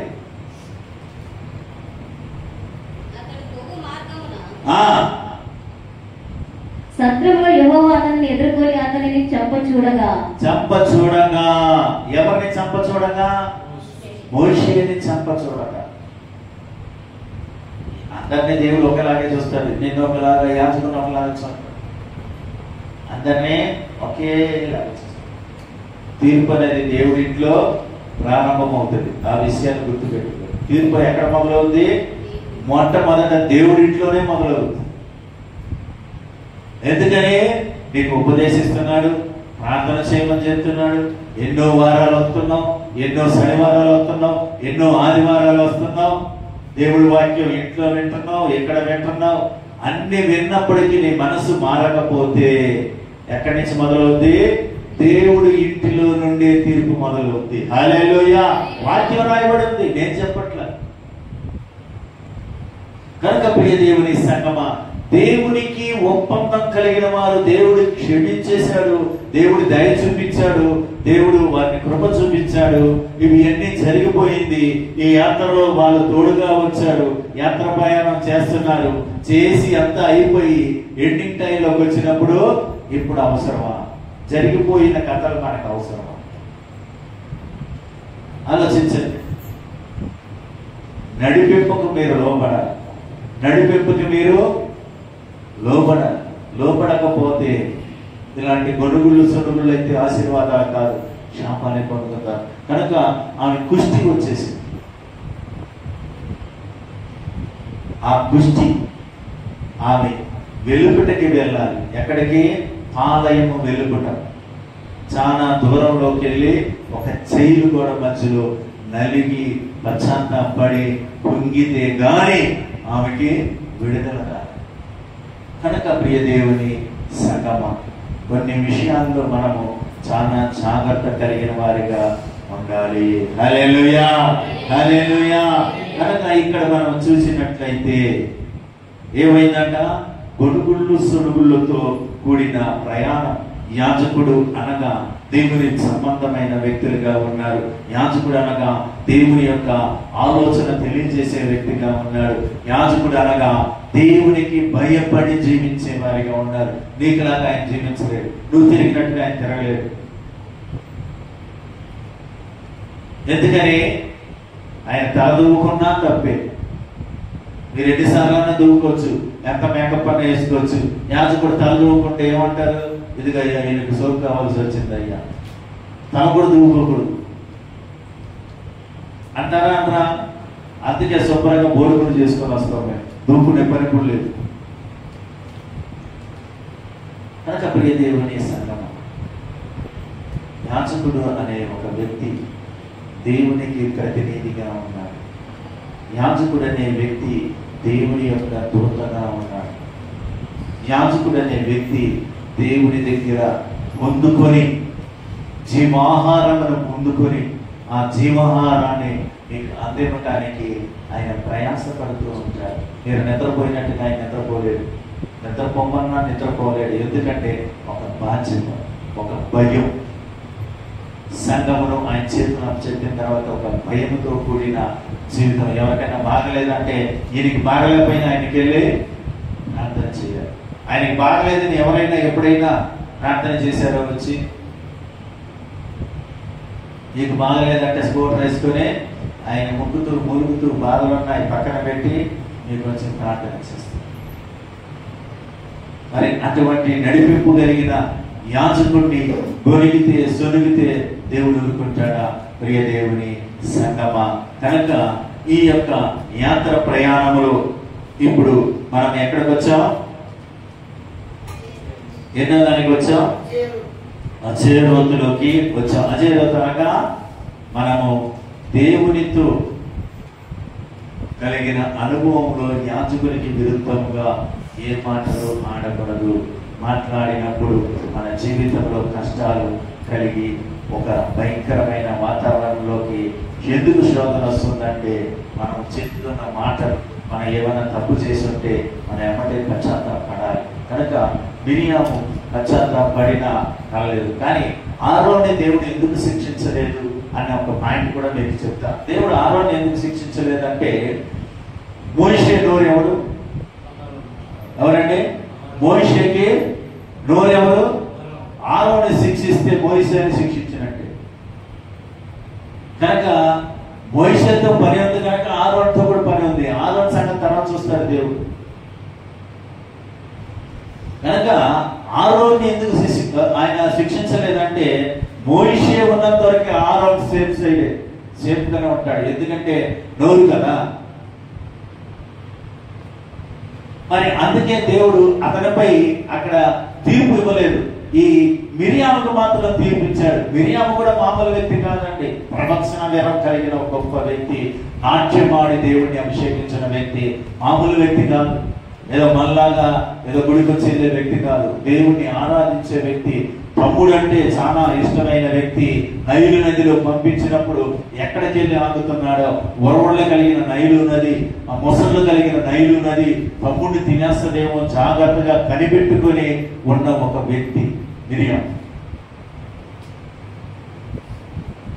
కానీ హక్కు లేదా అంటే హక్కు లేదు. సేవకుడు అయిన తర్వాత ఒక హక్కు లేదు. హక్కు అంతా దేవుడిదే. హల్లెలూయా, హల్లెలూయా. హక్కు ఎవరిది? దేవునిది. ఎందుకంటే వీళ్ళు దేవుని సమర్పణ యాగం చేస్తున్నారు. దేవునికి సమర్పించుకున్నారు. ప్రాణాత్మ దేహములు దేవుని సన్నిధానంలో సమర్పించుకున్నారు. కనుక మిరియాముకి హక్కు లేదు. సేవక రాకముందోడికి వచ్చిన తర్వాత నువ్వు గొరిగినా సొనిగినా దేవుడు తప్పక వాటికి తీర్పు అనే ఒక పదాన్ని, శిక్ష అనేది మనకి అమలు చేస్తున్నాడన్న విషయాన్ని దీని ద్వారా తెలుసుకోవాలి. దాని తర్వాత చూసినట్లయితే సంఖ్యాకాండము 12వ అధ్యాయము 16వ వాక్యాన్ని ధ్యానించినట్లయితే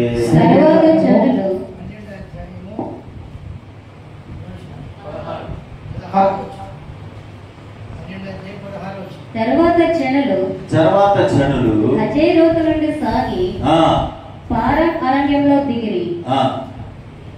ఇక్కడ పారాన్ అరణ్యంలోకి దిగిరారు. దిగిన తర్వాత ఇక్కడ ఏం జరుగుతుంది? ఏం జరుగుతుంది?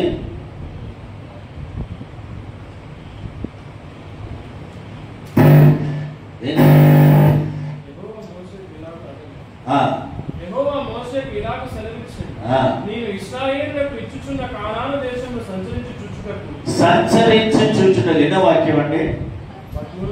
13:2. నీవు మనుషులను పంపుము, ఒక్కొక్క మనిషిని పంపవలెను, ప్రధానుడై ఉండవలెను.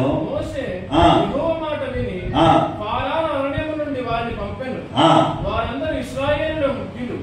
వారి పేర్లు ఏమనగా రూబేను గోత్రమునకు జిక్కూరు కుమారుడైన సమీయు, షిమ్యాయి గోత్రములకు.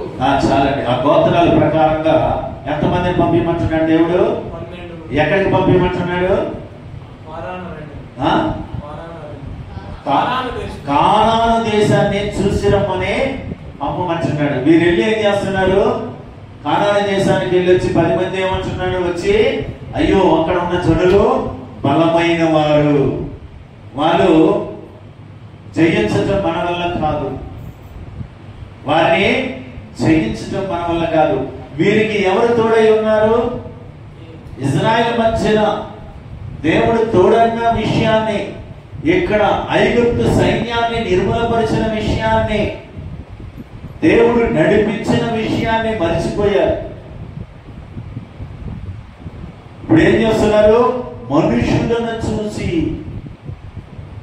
బలహీన పడిపోయి మనం వెనక్కి తిరిగి వెళ్ళిపోదాం అన్న ఆలోచనతో ఉన్నారు. వెనక్కి తిరిగి వెళ్ళిపోతే దేవుడు పంపించేస్తాడా?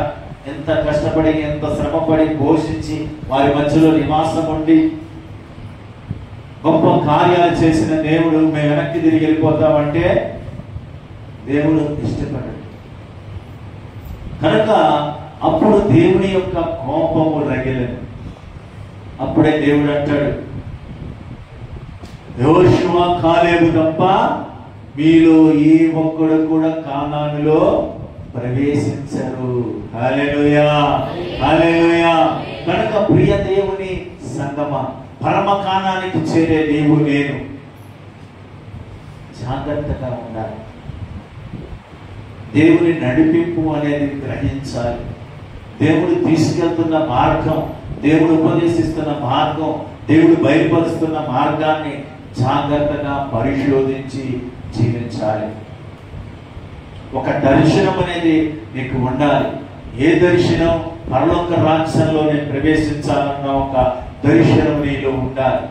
వీళ్ళు వెనకంచు వేస్తున్నారు అంటే వెనక్కి తిరిగి వెళ్ళిపోయాలి, అంటే వెనక్కి తిరిగి చూసే అనుభవం.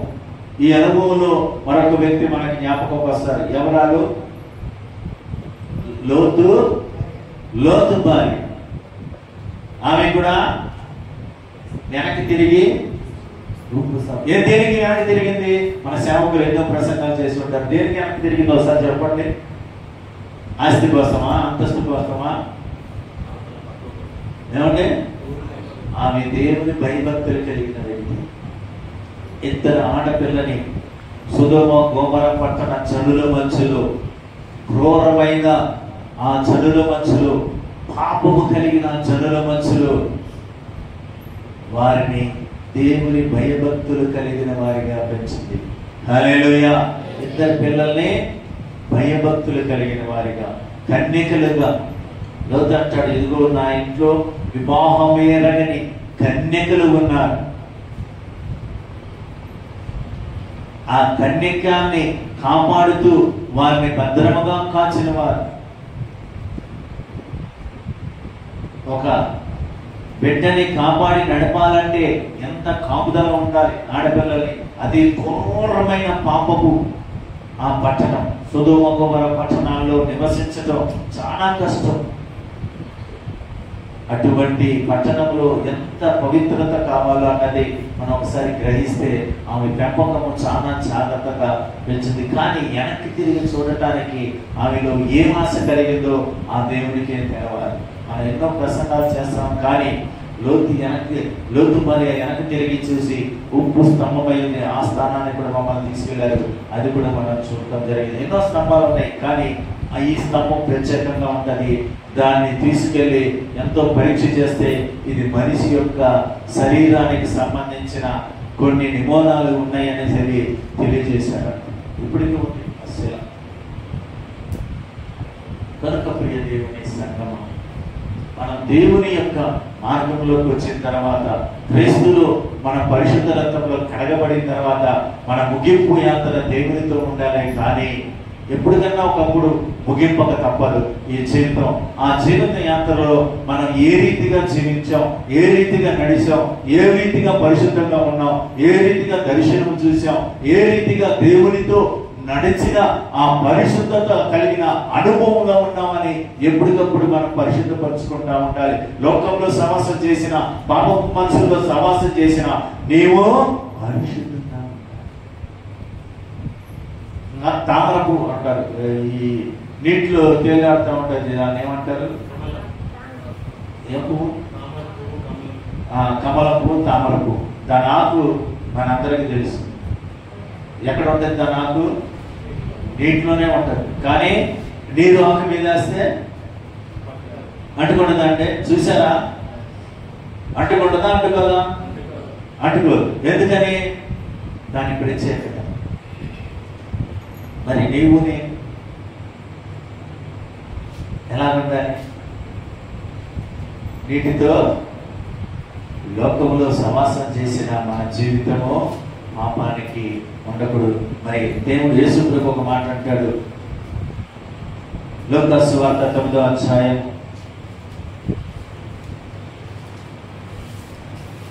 9వ అధ్యాయం లోకాసు సువార్త 9వ అధ్యాయం 62వ వాక్యం 62వ వచనం. యేసు నాగటి మీద చెయ్యి పెట్టి వెనుక తట్టు చూచువాడెవడను వెనక తిరిగి చూచువాడెవరను దేవుని రాజ్యమునకు పాత్రుడు కాడని వారితో చెప్పెను. దేవుని రాజ్యమునకు పాత్రుడు కాడు. ఒక్కసారి దేవునితో అడుగు పెట్టిన తర్వాత మళ్ళా నేను ఇలా చేస్తాను, ఇలా ఉంటాను, అలా ఉంటానంటే దేవుడు వాటిని ఒప్పుకోడు. దేవుని పాత్రుడుగా ఉండటానికి నువ్వు ఇష్టడు కావు. నా జీవితంలో కూడా అదే జరిగింది.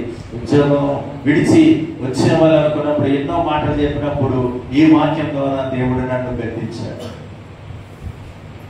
ఈ వాక్యం పదే పదే పదే పదే నా కంటి ముందుకి, ఈ వాక్యాన్ని నాకు సరిగ్గా తెలియదు, అలాంటిది ఈ వాక్యం పదే పదే నా కంటి ముందు కనపడతా ఉంటే అప్పుడు ఇంకా భయపడిపోయాను.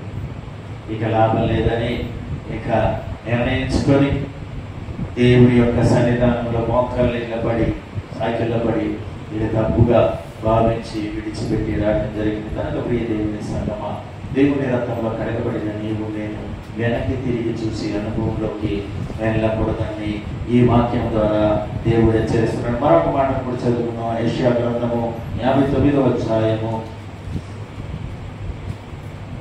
13-14 వాక్యాన్ని చూసినట్లయితే, తిరుగుబాటు చేయుటయు యెహోవాను విసర్జించుటయు మా దేవుని వెంబడింపగా వెనుక తీయుటయు బాధకరమైన మాటలు వెదికి వ్యతిరేక్తమైన మాటలు వచించుటయు హృదయమున యోచించుకొని అసత్యపు మాటలు పలుకటయు ఇవే మా వలన జరుగుచున్నవి. హల్లెలూయా. దేవునికి విరుద్ధముగా వెనక తిరుగుటయు.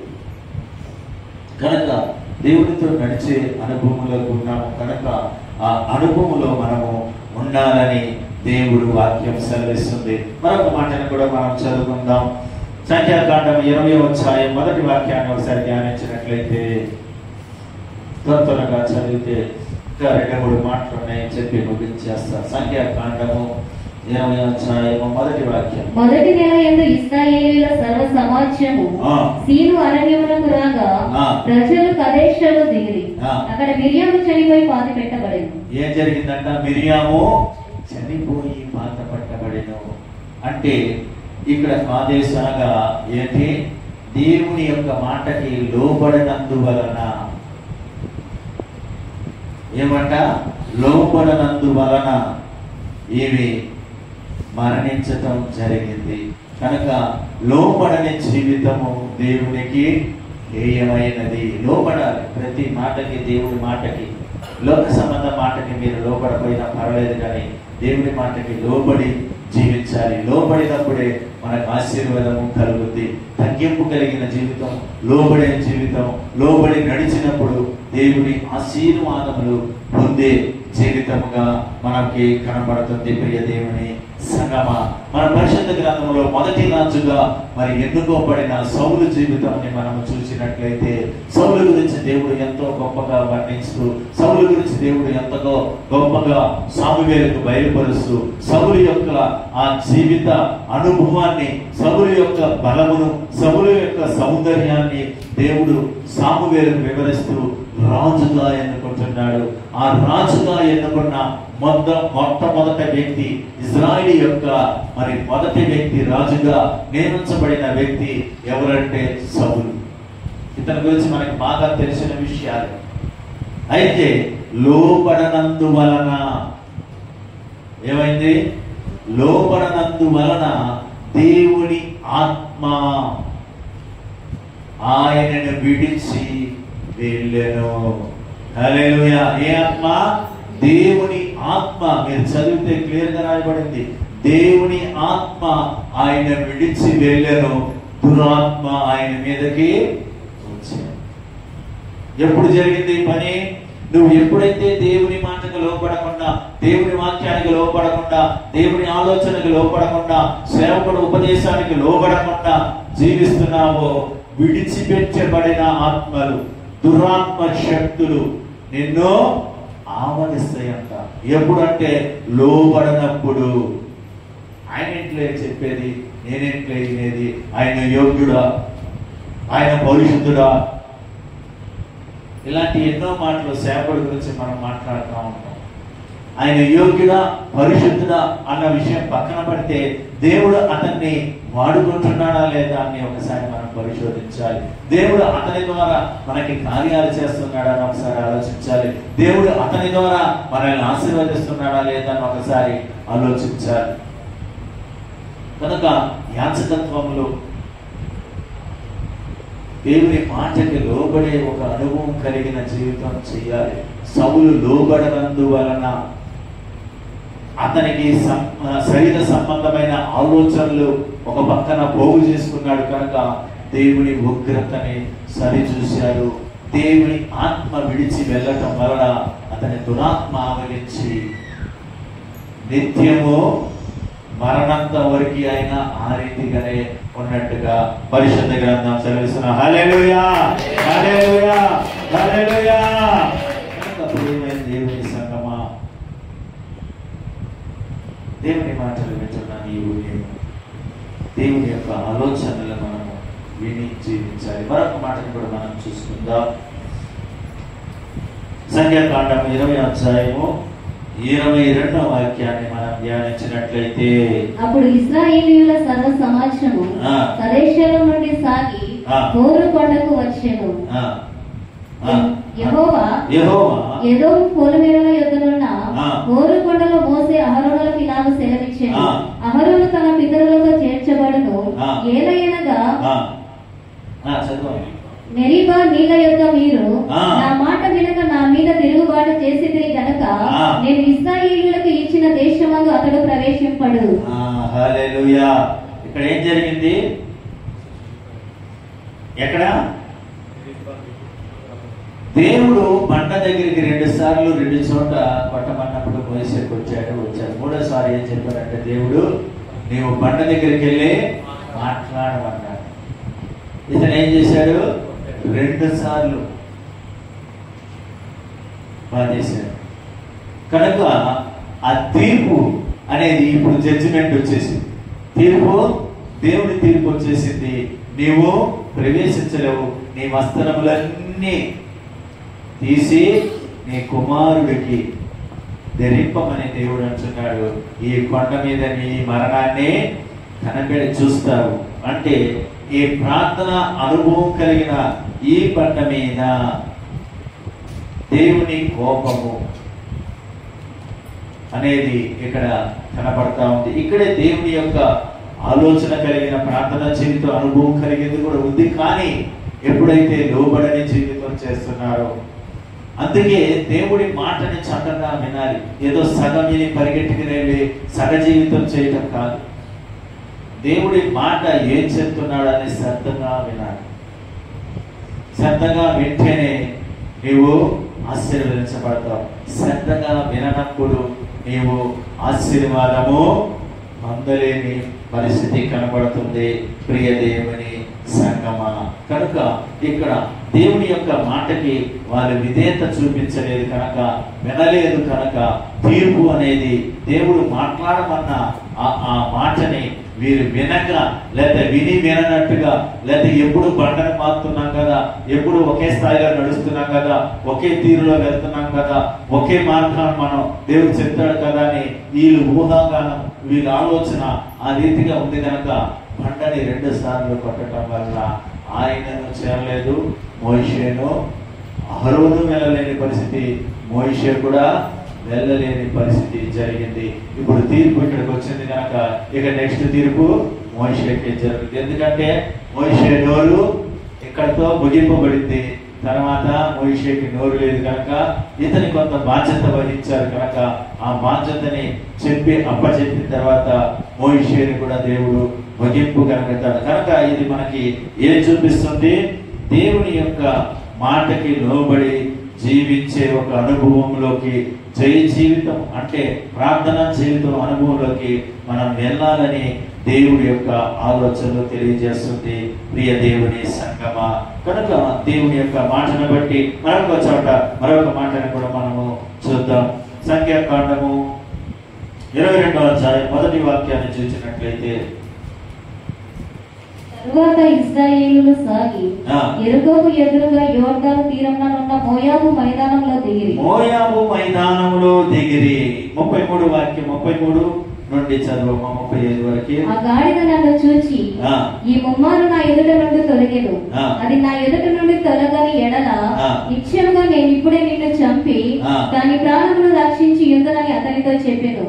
అందుకు బిలాము, నేను పాపము చేసి తిని నీవు నాకు ఎదురుగా త్రోవలో నిలుచుట నాకు తెలిసినది కాదు, కాబట్టి ఈ పని నీ దృష్టికి చెడ్డదైతే నేను వెనుకకు వెళ్ళేదనని యెహోవా దూతతో చెప్పగా, యెహోవా దూత, నీవు ఆ మనుషులతో కూడా వెళ్ళుము, అయితే నేను నీతో చెప్పు మాటయే కాని మరి ఏమీ పలకకూడదని బిలాముతో చెప్పెను.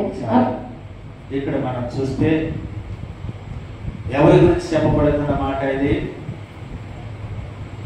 మోవాబు దేశములకు లేదా ఎవరున్నారు ఇక్కడ? బాలాక్ అనే ఒక రాజు ఉన్నాడు.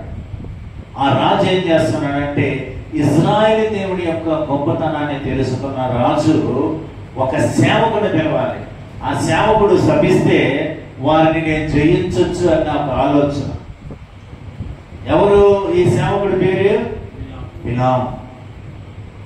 అంటే ఒక ప్రత్యేకమైన వ్యక్తులుగా కనపడుతున్న మనము, ఒక ప్రత్యేకించబడిన వ్యక్తులుగా ఉన్న మనము, ఒక ప్రత్యేక జీవితం చేస్తున్న మనము లోక సంబంధమైన ఆలోచన, ధనాపేక్ష లేదా ధన ఆలోచన లేదా ఆస్తి సమస్తము కలిగే సమయంలో కూడా మనము ప్రత్యేకించబడిన వారిగా ఉండాలి. గాడిద నోరు ఇప్పితే కానీ ఈయన చేసిన తప్పేందో. గాడిద నోరు ఎవరు ఇప్పారు?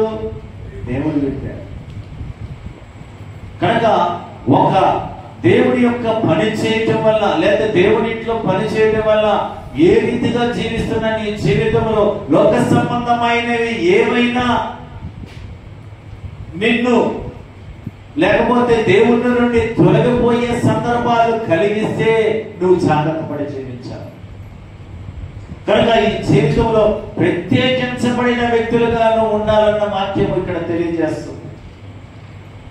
కనుక అటువంటి ప్రత్యేకత మనలో ఉండాలి. ప్రత్యేకంగా మనం జీవించాలి. ప్రత్యేకంగా దేవుడితో నడవాలి. ప్రత్యేకించబడిన వారిగా నువ్వు కనపడాలి. కనుక ప్రియ దేవుని సంగమా, దేవుడి యొక్క ఆలోచనలు వింటున్న నేను ఇక్కడికి వచ్చి దేవుని యొక్క మాటలు వింటున్న నీలో ఒక ప్రత్యేకత కనపడాలి. దేవుడితో జీవించే ఒక ప్రత్యేకమైన జీవితం మనకి కనపడాలని దేవుడు వారికి బలమునిచ్చాడట. ఏ బలము? గొర్రెపోతు బలం అని రాయబడుతుంది, కానీ తమిళ్లో కాండామిరుగం, గడ్డ మిరుగం అంటారు. ఆ మిరుగానికి సంబంధించిన బలాన్ని వారికి ఇచ్చారు. గడ్డ మిరుగం అంటే తెలుసు కదా, ముందు కొమ్ము ఉంటుంది. ఏనుగు జాతిలో ఒక చిన్న జాతిగా కనబడుతుంది. దానికి ఉన్న బలాన్ని ఇజ్రాయేల్ ప్రజలకు ఇచ్చారు. అటువంటి బలము ధరించుకున్నవారు మరి ఇజ్రాయేల్ ప్రజల్ని దీవించటమే, ఆశీర్వదించటమే దేవుని పని ఉన్నదని తెలియజేస్తూ ఉన్నారు. కనుక ఇక్కడ చాలా సంఘటనలు మనం తెలుసుకోవచ్చు. అయితే మన జీవితము ప్రత్యేకించబడి లోక సంబంధమైన ఏమి కూడా, అందుకే అపోస్తలుడైన పౌలు పెంటగా ఎంచుకున్న దేన్ని? లోక సంబంధమైనవన్నీ కూడా అతనికి వాసన, కంపు. అటువంటి జీవితాన్ని నీవు ఉండాలి, చేయాలని ఇక్కడ వాక్యము వేరుపాటు కలిగిన జీవితం చేయాలని దేవుడి వాక్యం సెలవిస్తుంది. కనుక ప్రియమైన దేవుని బిడ్డ, మరొక మాటని మనం ధ్యానిద్దాం. యోధానికి వచ్చే సమయం ఆసన్నమైనది. ఇక్కడ యోధానికి మరి ప్రయాణం చేస్తున్న ఈ యొక్క మనుషులు యోధాని యొక్క స్థలానికి వెళుతూ ఆ సందర్భాన్ని మనం చూసినట్లయితే ఇజ్రాయేల్ ప్రయాణము, వారి యొక్క ప్రయాణము ఆఖరిగా ఎక్కడికి వచ్చిందంట? నిర్గమాకాండం 14వ అధ్యాయం ఒక మాట చదవండి, 22వ వాక్యాన్ని. నిర్గమాకాండం 14:22. నీళ్లు విభజింపబడగా ఇశ్రాయేలీయులు సముద్రము మధ్యను ఆరిన నేల మీద నడిచిపోయి ఆ నీళ్లు వారి కుడి ఎడమ ప్రక్కలను వారికి గోడ వలె నుండెను. ఐగుప్తీయులను పలు గుర్రములను రథములను రౌతులను వారికి తరిమి సముద్రము మధ్యన చేరిరి. అయితే వేకువచ్చామున యెహోవా ఆ అగ్ని మేఘమయమైన స్తంభము నుండి ఐగుప్తీయుల దండు వైపు చూచి ఐగుప్తీయుల దండును కలవరపరచి వారి రథ చక్రములు ఊడిపడినట్లు చేయగా వారు బహు కష్టపడి తోలుచుండిరి. చాలా ఇక్కడ మనం చూసినట్లయితే ఎర్ర సముద్రం గురించిన విషయాన్ని ఇక్కడ జ్ఞాపకం చేసుకొస్తారు దేవుడు. ఎందుకు జ్ఞాపకం చేసుకొచ్చారంటే వీళ్ళు యోర్దాను నదిని దాటాలి. ఇక్కడ సముద్రాన్ని దాటారు, ఇక్కడ నదిని దాటారు. యోర్దాను నది ఎలాగుందంట? పొంగి పొర్లుతుందంట. మీరు యెహోషువ గ్రంథం 3వ అధ్యాయాన్ని చూసినట్లయితే, యెహోషువ గ్రంథం 3వ అధ్యాయాన్ని చూసినట్లయితే 3వ అధ్యాయంలో 15-16 వాక్యాన్ని చదువుదాం. అప్పుడు ఆ మందసమును మోయువారు యోర్దానులో దిగిన తరువాత మందసమును మోయు యాజకుల కాళ్ళు నీటి అంచున మునగగానే పైనుండి పారు నీళ్లు బహు దూరమున సరేతాను నొద్దనున్న ఆదామను పురమునకు దగ్గర ఏకరాశిగా నిలిచెను. హల్లెలూయా. ఇదిగోండి ఈ పటాన్ని మనం చూస్తుంటే యోర్దాను, మీరు పై వాక్యాన్ని మీరు ధ్యానిస్తే యోర్దాను ఎలాగా పొంగి పొర్లుతుందంట. ఎలాగా? యాజకుల యొక్క మందసం పెట్టి మోస్తున్న వారు యోర్దాను నదిలోకి అడుగు పెట్టాలి. ఇక్కడ మరి మోషే ఏం చెప్పాడు? ఎర్ర సముద్రానికి ఏం చెప్పాడు? కర్ర చెప్పాడు. ఇక్కడ ఏం చెప్తారు? ఇక్కడ కర్ర ఉందా? ఇక్కడ మందసం పెట్టి లేదు, కానీ ఇక్కడ మందసం పెట్టి వచ్చింది. ఎప్పుడు వచ్చింది? ఇజ్రాయేలు ప్రయాణ యాత్రలో సీనాయి పర్వతం దగ్గర దేవుని ఆజ్ఞలు విన్న తర్వాత దేవుని ప్రత్యక్ష గుడారంలో నివసించి దేవుడు నడిపించి చెప్తున్న మాట. ఇక్కడ దేవుడు ముందు ఉన్నారా లేదా అన్నది వీరికి తెలియదు. ఎందుకంటే ఇక్కడ దాకా మేఘస్తంభం అగ్నిస్తంభంతో ఉన్నారు, కానీ ఇక్కడ మేఘస్తంభం అగ్నిస్తంభం లేదు. ఇక్కడ ఏముంది? మందసం పెట్టి మాత్రమే ఉంది. అక్కడ నీళ్లు ఎలా ఉందంట? పొంగి పొరలు పారుతుందంట. ఇప్పుడు యెహోషువకి అప్పచెప్పబడిన మాట, యెహోషువకి మరి దేవుడు బాధ్యత చెప్పాడు. మోషే ఇక నీ టైం అయిపోయింది, వీరిని యోర్దాన్ని దాటించడానికి ఆ బాధ్యత ఎవరికి అప్పచెప్తున్నావు? యెహోషువ అనే ఒక నాయకుడికి అప్పచెప్తున్నావు. యెహోషువ చేతికి కర్ర ఇమ్మని చెప్పలే దేవుడు. ఏం చెప్తున్నాడంటే యాజకుడిని ముందుగా అడుగు పెట్టాలి. ఎక్కడికి? యోర్దానులోకి పెడతారా? లోతు ఎంత ఉందో తెలియదు, అక్కడ లోయ ఉందో గొయ్యి ఉందో రాయి ఉందో తెలియదు. మరి అడుగు పెట్టాలి. ఎవరు చెప్పిన మాట? దేవుడు చెప్తున్న మాట. ఇప్పుడు లోబడి నడవాలా వద్దా? ఇప్పుడు పక్కకి వెళ్ళి చేరాలి, కానాన్లో చేరాలి. ఇంకా ఆఖరి ఘట్టం వచ్చేసింది కనుక చేరాలి. కనుక ఈ ప్రాంతంలో విశ్వాసం అనేది చాలా ప్రాముఖ్యముగా ఉంది. హల్లెలూయా చెప్తామా?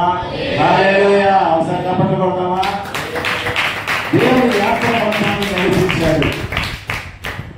నడిపించిన తర్వాత ఇక్కడ యోర్దాన్ని దాటించడానికి యెహోషువ చెప్తున్న మాట ఏంటంటే, యాజకుల్లారా, మందసం పెట్టి మోయువారులారా, ముందుగా మీరు వెళ్ళండి. వాళ్ళు అడుగు పెట్టారో లేదో యోర్దాను ఏమైందంట? 2 పాయలుగా. హల్లెలూయా. 2 పాయలుగా చేర్చబడింది. యోర్దాను నది ఇప్పుడు మరి చిన్న కాలువలా తయారైంది. అప్పుడు పొంగి పొరలి పారుతున్న నదిగా ఉన్నాడు. అటువంటి నదిలో అడుగు పెట్టడానికి ఎంత విశ్వాసం కావాలి? ఉదయకాలం చెప్పా, యాజకుడికి విశ్వాసం కలిగి జీవితం చేశారు కనుక ఈ ప్రాంతంలో ఈ స్థలంలో ఎంత గొప్పగా నిలిచి సేవ చేస్తున్నారు. మీ అందరికీ తెలుసు. మరి ముందు ఎంతమంది వచ్చారు అన్నది కూడా మీకు తెలుసు.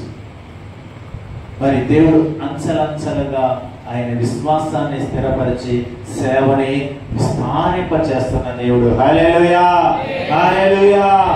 కనుక ప్రియ దేవుని సంగమా, ఈ ప్రాంతంలో మరి దేవుని సువార్త బోధిస్తున్నాడంటే అందరూ కూడా పట్టణాలు కోరుకుంటారు. మా విజయవాడలో ఊరికెళ్ళి మాట చేతికి వస్తే చాలు, ఒక 1000 రూపాయలకి 5 చేతులు పెడతారు, లేదా 500 ఇస్తారు. ఒక అరగంట చెప్తే చాలు, భోజనాలు పెట్టి అన్నీ పెట్టి చక్కగా మరి ఆ ప్రాంతాన్ని ఎంచుకోక ఈ ప్రాంతంలో అతని ఎదురు పెట్టి సేవ చేస్తున్నాడంటే దేవుడు మిమ్మల్ని రక్షించుటకు ఆయన ప్రణాళిక ఎంతగా ఉందో అన్నది చూడండి. భూదిగాంతమంతా కూడా దేవుని సువార్త ప్రకటించాలి. ఎవరు ప్రకటిస్తారు? సమర్పించుకున్న దేవుని యొక్క సేవకులు తప్ప, యాజకులు తప్ప ఇంకెవరు కూడా ప్రకటించలే. వారి జీవితంలో ఒక విశ్వాసం, దేవుడు నడిపిస్తాడు విశ్వాసం, దేవుడు గొప్పగా ఆశీర్వదిస్తాడని ఒక విశ్వాసం. ఆ విశ్వాస యాత్రలోనే అడుగు పెట్టిన ఈ స్థలం గొప్పగా దేవుడు ఆశీర్వదించబడుతున్నాడు. హల్లెలూయా, హల్లెలూయా. అటువంటి ధన్యత పొందుతున్న మీరు యాజకులతో ఏ రీతిగా సహవాసం చేయాలో ఒకసారి ఆలోచించండి.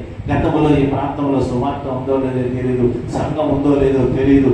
సంఘాన్ని దేవుడు నియమించాడు. చీకటి ప్రపంచం, చీకటి లోకం, చీకటి మనుషులు, క్షుద్రశక్తుల మధ్యలో, దుష్టశక్తుల మధ్యలో మరి దేవుడు నిలిపాడంటే ఈ ప్రాంతంలో ఎన్ని సర్పాలని చెప్పుకుంటారు. ఆయన ఒంటి చుట్టూ పాకినా కూడా ఆయనే నాటేయలేదు. ఆయన సాక్ష్యం చెప్తుంటే నాకే ఇంకా చాలా చాలా ఆశ్చర్యం. ఆయన ఒంటిలో తిరుగుతుందంట కానీ ఆయనే నాటేయలేదు. మరి మనం చక్కగా సెక్యూరిటీతో అన్ని బందోబస్తు పడుకొని ఉంటాం. కానీ దేవుడు మరి ఆ దినము ఏ రీతిగా, ఈ స్థలము ఏ రీతిగా ఉన్నదన్నది నేను పగలపూట మాత్రమే వచ్చాను, రాత్రి పూట రాలే. పగటి పూట వస్తేనే భయం వేసింది, ఇంక రాత్రి వచ్చేటప్పుడు ఇంక ఎలా ఉండేదో తెలిసేది కాదు. ఆ వచ్చిన కాసేపు కూడా బయటే ఉన్నా కానీ లోనకి భయంతో కూడిన జీవితం. ఎందుకంటే అప్పుడు నేను ఎంతగా ఉపదేశకుడిని కాదు, ఎంతగా మరి దేవునిలో బలపడలేదు ఉన్నాను, కానీ ఎంతగా దేవుని యొక్క ఆలోచన తెలియని వ్యక్తిగా ఉన్నాను. ఆయన నాకు వస్తే ఎక్కడ వాక్యం చదవమంటాడో, ఎక్కడ ప్రార్థన చేయమంటాడో అని భయపడి బయట అడుగు మీద కూర్చొని ఉన్నాను. కనుక ఈరోజు మీ మధ్యలో ఎంతగా ప్రసంగిస్తున్నానంటే దేవుడు అంతగా దీవించి ఆశీర్వదించాడు. హల్లెలూయా, హల్లెలూయా. ఎందుకు అంటే దేవుని కోసం సమర్పించాలి, దేవుని కోసం త్యాగం చేసుకొని దేవుని కోసం జీవించాలి. దేవునితో ఉన్న అనుబంధం వైరాగ్యం కలిగినదిగా ఉంది కనుక ఎక్కడికైనా వెళ్ళటానికి వెనకాడట్లే, ఏ ప్రాంతానికి వెళ్ళటానికైనా వెనకాడట్లే. దేవుని మాటలు చెప్పడానికి అవసరమైతే నేనే వారికి ఇచ్చి సహాయం చేసి దేవుని ఉపదేశించాలని ఆలోచన కలిగి పరిగెడుతున్నా. నా దగ్గర ధనం లేదు, నిధులు లేవు, సంపద లేదు, అయినా దేవుడి ఇచ్చిన దాంట్లోనే పరిగెడుతూ సేవ చేస్తాను. ఎందుకంటే అందులో ఉన్న ఆనందం ఎందులోనూ లేదు. హల్లెలూయా, హల్లెలూయా. దేవుడి సేవలో ఉన్న ఆనందం ఎంతవరకు నాకు పరిపూర్ణంగా లేదు. ఉద్యోగంలో ఉన్నప్పుడు సమస్యలు, బాధలు, దుఃఖాలు, పోరాటాలు, పరిగెట్టాలు, దాక్కోటాలు. నా జీవితంలో ఉద్యోగం ఉంది, సంపదన ఉంది, అన్నీ ఉంది, నీకేంద్ర ఉద్యోగస్తుడనే కానీ దాక్కునే పరిస్థితి వచ్చింది. ఈ రోజు ఆ పరిస్థితి రాలే. దేవుడి కొరకు వైరాగ్యంగా సేవ చేయడానికి దేవుడు నీ మధ్యలో ఎంతగా ఆశీర్వదించాడు. నా ఇంటి ముందు అప్పే లేని ఒక జీవితాన్ని దేవుడు నా బిడ్డల విషయంలో కూడా గొప్పగా ఆశీర్వదించి వారిని దీవించి ఒక ఉన్నత స్థాయిగా గురించి వారిని బావుగా దేవుడు చూసుకుంటున్నాడు. అటువంటి గొప్ప దేవుని యొక్క పని చేయడానికి ఈ రోజు నేను ఏమాత్రం వెనకాడకుండా ఈ ప్రాంతంలోకి పరిగెత్తుకొని దేవుడు చెప్పిన ఈ తేదీలో అయ్యగారికి చెప్పాను, అయ్యా మరి సెలవు దినాల్లో దేవుని వాక్యం ప్రకటించాలి అని దేవుని ఆలోచన తెలియజేయాలి. ఇజ్రాయేల్ యాత్రలో ఇజ్రాయేల్ పోగొట్టుకున్నదేంటి, ఇజ్రాయేల్ దేవుని దూరమైన విషయాలేంటి, ఇప్పుడున్న జరుగుతున్న కాలంలో పరమకాలానికి చేరి మనము ఏ రీతిగా జీవించాలి, ఏ రీతిగా దేవుని నమ్మి దేవుని యొక్క ఆలోచన పరంగా ఏ రీతిగా పరలోక రాజ్యంలో ప్రవేశించాలన్న విషయాన్ని తెలియజేయాలన్నప్పుడు ఆయన కూడా దేవుడితో అడిగి చెప్తానన్నాడు. కానీ ఈ డేటు మరి దినానికి వచ్చేటప్పుడు నేను ఆశ్చర్యపోయాను. కానీ దేవుడు ఇస్తాడని తెలుసు. ఫస్ట్ మరి మొన్నే జరిగింది కదా ఆ మీటింగ్లో. తర్వాత అనే విషయంలో మరి జనులందరూ పనుల్లో ఉన్నారు. పనుల సమయం ఏ సమయంలో జరుగుతుందో జరగదో కనుక ఇది ఎలాగ సాధ్యమవుతుందని ఆలోచించినప్పుడు నేను కూడా సరిలే అనుకున్నా. కానీ దేవుడు వాగ్దానం మాత్రం ఈ దినాల్లో తప్పక నెరవేరుస్తాడన్న ఒక నమ్మకం దేవుడు చెప్పాడు కనుక నేను నమ్మకం కలిగి ఉన్నా. కనుక ఆయన 2వ రోజు 3వ రోజే అయ్యా నువ్వు రిజర్వేషన్ చేసుకో, దేవుడు మాట్లాడాడు. ఎవరు విన్నా వినకపోయినా ఈ దినాలు దేవుడు ఆశీర్వాదకరంగా మారుస్తాడని చెప్పినప్పుడు నేను ఆనందపడ్డా. అలాగే ప్రయాణంలో వచ్చినప్పుడు బయలుదేరినప్పుడు కూడా ఒక భయంకరమైన వర్షము వాతావరణంతో నీటితో మునిగి ఉన్నప్పటికీ కూడా ఆ ప్రయాణంలో దేవుడు క్షేమముగా మమ్మల్ని తీసుకొచ్చి ఈ ప్రాంతంలో చేర్చాడు. దాని తర్వాత బళ్ళన్నీ కూడా లేట్లు రావడం, కొన్ని మళ్ళీ రద్దులు చేయడం ఇవన్నీ జరిగింది. కానీ దేవుడి కార్యం ఇక్కడ జరిపించబడాలి.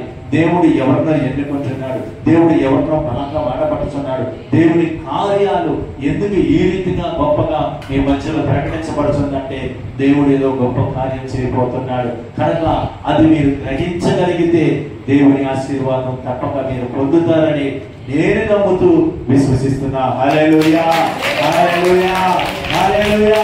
కనుక దేవుడి వాక్యం బోధించడం సామాన్య విషయం కాదండి.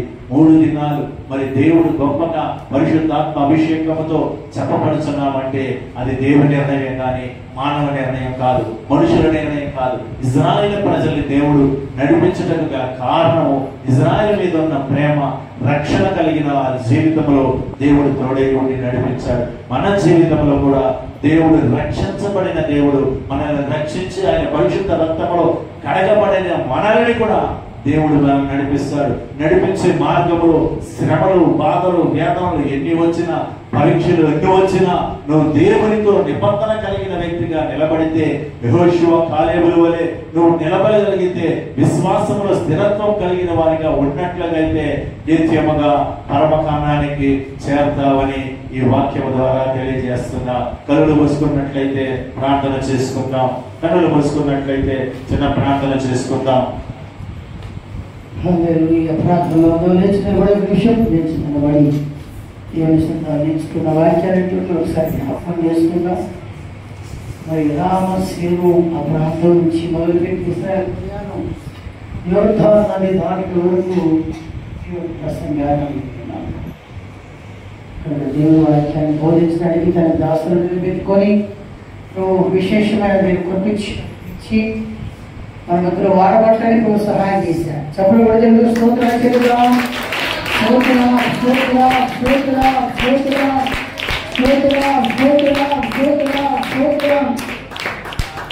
ఈ ప్రార్థనకి ఎంతమంది వచ్చారు అనే విషయం కాదు. ప్రతి ప్రార్థనలో నేను చూస్తున్నా, ప్రతి ప్రార్థనలో ప్రభువును ధైర్యపరుస్తున్నాడు. ఎవరు వచ్చినా పోయినా దేవుని సన్నిధానం, దేవుని దూతలు ఆ దగ్గరికి వచ్చి ఈ హాల్కి వచ్చి కూర్చొని నేను దర్శనం చూస్తున్నాను. ఆ ధైర్యంతో కూడికలు జరుగుతున్నాయి. మనుషులు రాకపోయినా, మనసు లేకపోయినా ఈ కూడికలు ఆగు. దేవుని దూతలు వస్తే చాలు. ఎందుకంటే ప్రకటించబడే ప్రతి మాటకు మీరు లెక్క చెప్పాలి. చెప్పడం లెక్క చెప్పాలి. ప్రతి మాటకు లెక్క చెప్పాలి. ప్రతి కోరికకు యాజకుడు అలాగే సేవకు లెక్క చెప్పాలి. వింటున్న మీరు లెక్క చెప్పాలి. కనుక మీరు రాకపోయినా జరుగుతుంది, నేను వచ్చినా జరుగుతుంది. లెక్క నీ లెక్క నీవు అప్పగించాలి, నా లెక్క నేను అప్పగించాలి. మరి ఆత్మని ప్రేరేపించాడు కాబట్టి ఆయన రాకపోతే ఆయన లెక్క ఆయన అప్పగించాలి. నా లెక్క ఉంది, ఆయన లెక్క ఉంది, మీ లెక్క ఉంది. మనందరి లెక్కలు చూసి ఒక రోజు వస్తుంది. ఆ రోజు నుంచి తప్పించబడటానికే ఈ కోరిక, ఆ రోజు నుంచి కాపాడబడటానికే ఈ కోరిక. ఆ రోజు చిక్కుకొని ఉండకూడదు, చిక్కబడి ఉండకూడదు, పట్టబడి ఉండకూడదు. వాటికి రాయబడేది అందరూ కూడా దేవుడు యేసు ప్రభువారు ఒక ఉపమానం చెప్పినాడు. ఏంటి? రాజు, ఒక దేశంలో రాజు ఉన్నాడు. అతనికి పెళ్లి విందు పెట్టాలని ఉంది. అందరికి ఆహారం వడ్డించాడు. దానికి ముందుగా పిలిచాడు కొంతమందిని ప్రత్యేకంగా. ఒకడేమో అన్నాడు, ఇంకోడేమో అన్నాడు, ఇంకోడేమో ఎద్దులు అన్నాడు, ఒకడేమో పొలం అన్నాడు, ఒకడేమో పెళ్ళి అన్నాడు. సరే, పిలవాల్సింది పిలిచాడు. చెప్పండి, ఏం చేశాడు? పిలవాల్సింది పిలిచినాడు. పిలిచిన వాడు రాలేదు. ఎవరు తీసుకొచ్చాడు? దేవుడు దారి పక్కన కూర్చున్నవాడు. చెప్పని తీసుకొచ్చాడు, దారి పక్కన కూర్చోడు. వాళ్ళలో ఒకడు వస్త్రాలు తీసుకోకుండా దొంగతనం వచ్చాడు. వాడు ఎంత మంచివాడు, ఏ లేకుండా వచ్చాడు, వస్త్రాలు లేకుండా మధ్యలో దూరం వచ్చినాడు. వాడు మన ఆంటీ వ్యక్తులు ఉండకూడదు. దేవుని దగ్గర ధైర్యంగా రావాలి. చెప్పండి, ఎలా రావాలి? ధైర్యంగా రావాలి. ఇది కృపాకాలం. దొంగలుగా మనం దేవుని దగ్గర రాకూడదు. చెప్పండి, ఎలా రాకూడదు? దొంగలుగా రాకూడదు. దేవునికి రాయబడింది ధైర్యముగా. చెప్పండి, ఎలాంట? హెబ్రీ రాసిన పత్రిక 4:16 వచ్చిన అదే రాయబడింది. దేవుని దగ్గర ధైర్యంగా నిలబడి కృపను పొందుకోవాలి. అందుకోరికి దైవ సేవకులు ఇచ్చాడు. అందుకోరికి కోరికలు వారికి ఎందుకు ప్రయాసపడి వాళ్ళు టికెట్లు చేసుకొని ఇక్కడ భోజనం పెట్టించి ఇక్కడ భోజనం చేస్తూ ఏమైనా అవసరమా? ఎందుకు తెలుసా? ఈ లోక సంబంధమైన ధనాన్ని ఖర్చు పెడితే పరలోక సంబంధమైన ధనాన్ని ప్రభుత్వం. వాటిని చదువుకున్నాం.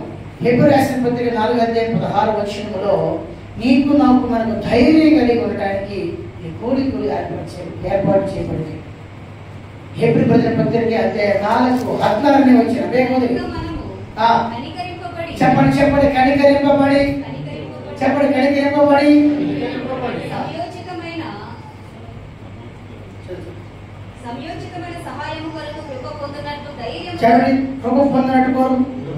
కృప పొందినట్లు ధైర్యముగా.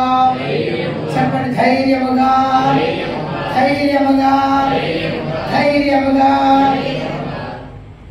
దీనికోసం ఈ ప్రార్థన.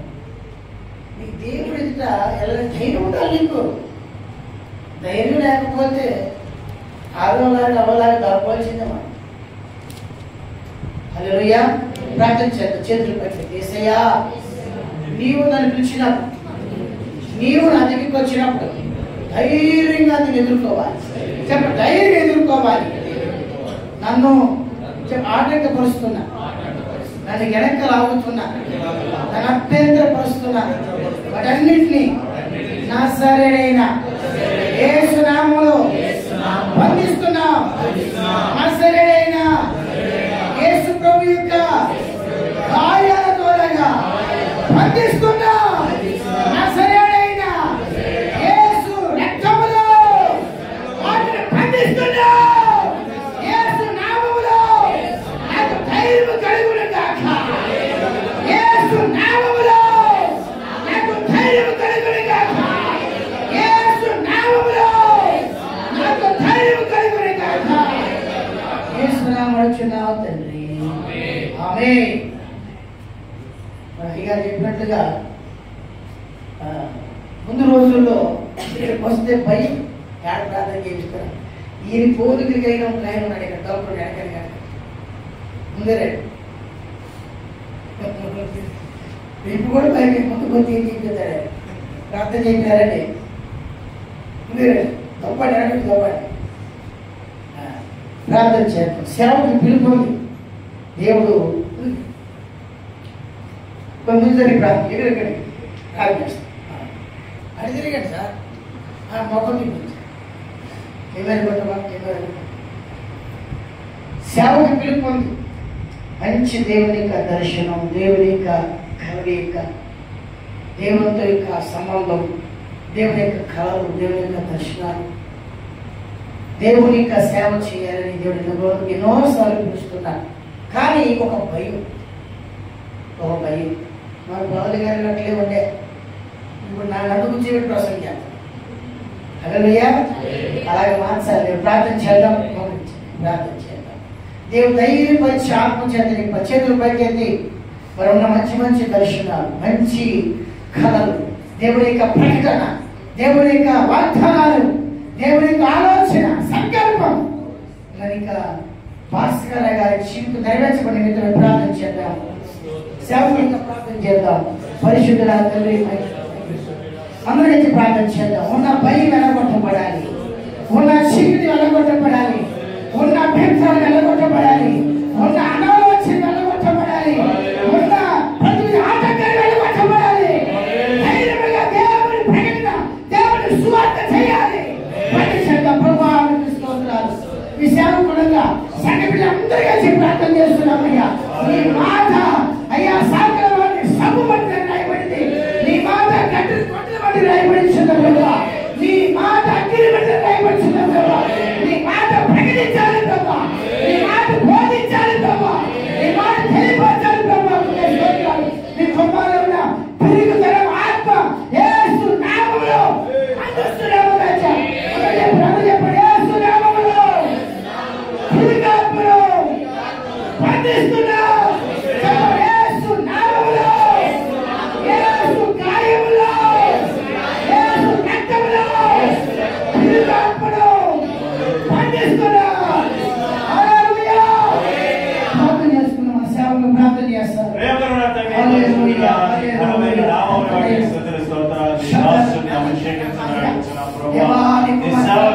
వైరాగ్యం కలిగి దేవుని పని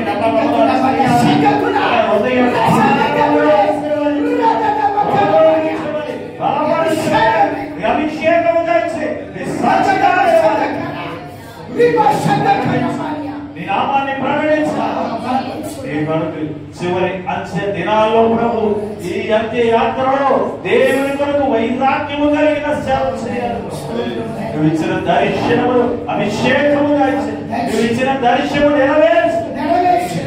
నీ బిడ్డని దీవించి ఆశీర్వదించమని ఈ సేవకుడిగా అభిషేకించి నడిపించాలి. యేసు పరిషత్ రాకడుచున్నాం తండ్రి.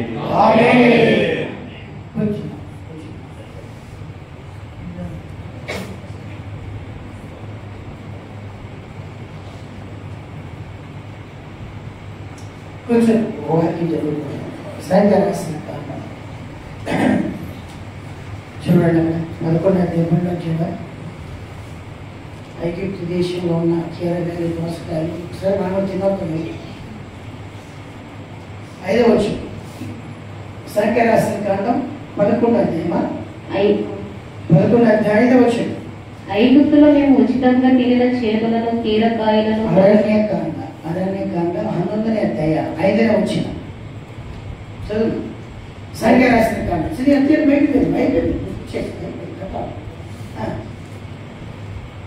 ఐగుప్తులో మేము ఉచితంగా తినిన చేపలను. చెప్పండి. ఐగుప్తు దేశంలో మేము ఉచితముగా ఊరకనే వచ్చిన ఏంటంట రెండోది కీరకాయలు. రెండోది ఏంటంట మనకి ఇక్కడ కీరకాయలు అక్కడ ఏమున్నాయో బాబు, ఏ కాయలు ఉన్నాయో. రెండోది కీరకాయలు, దోసకాయలు. సాంబార్ వేసుకుని దోసకాయలు ఎన్ని షాప్ వేసుకుని తినవచ్చు. కూరాకులు అంటాము కన్నడ భాషలో. కూరాకు ఏం కూర అంటే ఏమంటారు? కూరాకు. 4వది ఉల్లిపాయలు. 5వది ఉల్లిపాయలు, తెల్లగడ్డలు. జ్ఞాపకములకు మాట మాటికి మనం. అందుకే 5 రోజులు 4 రోజులు పరీక్ష అయితే ఆ జ్ఞాపకం వచ్చే రావు. వీటి గురించి మనం తెలుసుకోవాలి. ఐగుప్తు దేశంలో ఉన్నాయి, ఇజ్రాయెల్ దేశం లేదు. చెప్పండి చెప్పండి. ఎటువంటి ఇజ్రాయెల్ దేశం? ఇజ్రాయెల్కి ఏముంది? మన్నా ఒక్కటే ఉంది. చెప్పండి ఏముంది? వీరికి ఇసుకు కొట్టింది. రోజు భయపించాడు ఆయన. ఐగుప్తు దేశంలో జెండాలు కట్టుకొని ఏముంది? ఆయన తప్పెట్టుకుంటాడు. పాడండి పాడండి అంటాడు. ఆడేటువంటిది వాళ్ళు ఫుల్ తాగొచ్చి కూర్చున్న వడగలు తీసి మనోటి ఇక్కడికి వస్తే ఇది ఏముంది? కీరకాయ. చెప్పండి ఏమేమి ఇక్కడ? కీరకాయ, దోసకాయ లేవు, ఫ్రీగా దొరికే చేపలు లేవు, కూరలు లేవు, తెల్లగడ్డలు లేవు, తెల్లగడ్డలు లేవు. అబ్బా ఈ నెలలో 8వ తారీఖున ఉంది. ఉల్లిగడ్డ ఉంటుందా బాబు? వాడచ్చంటే వర్షం వచ్చినా సరే ఏమా ప్రార్థన, ఏ ప్రార్థన? వర్షం అయ్యా 27వ తారీఖున వర్షం వచ్చినా సరే ఆ ఉల్లిపాయ రుచిగా ఉంది నాయన. రాత్రి అంతా వర్షం మానే మీ క్యాలెండర్ చూసుకోండి. 27వ తారీఖు ఏముంది?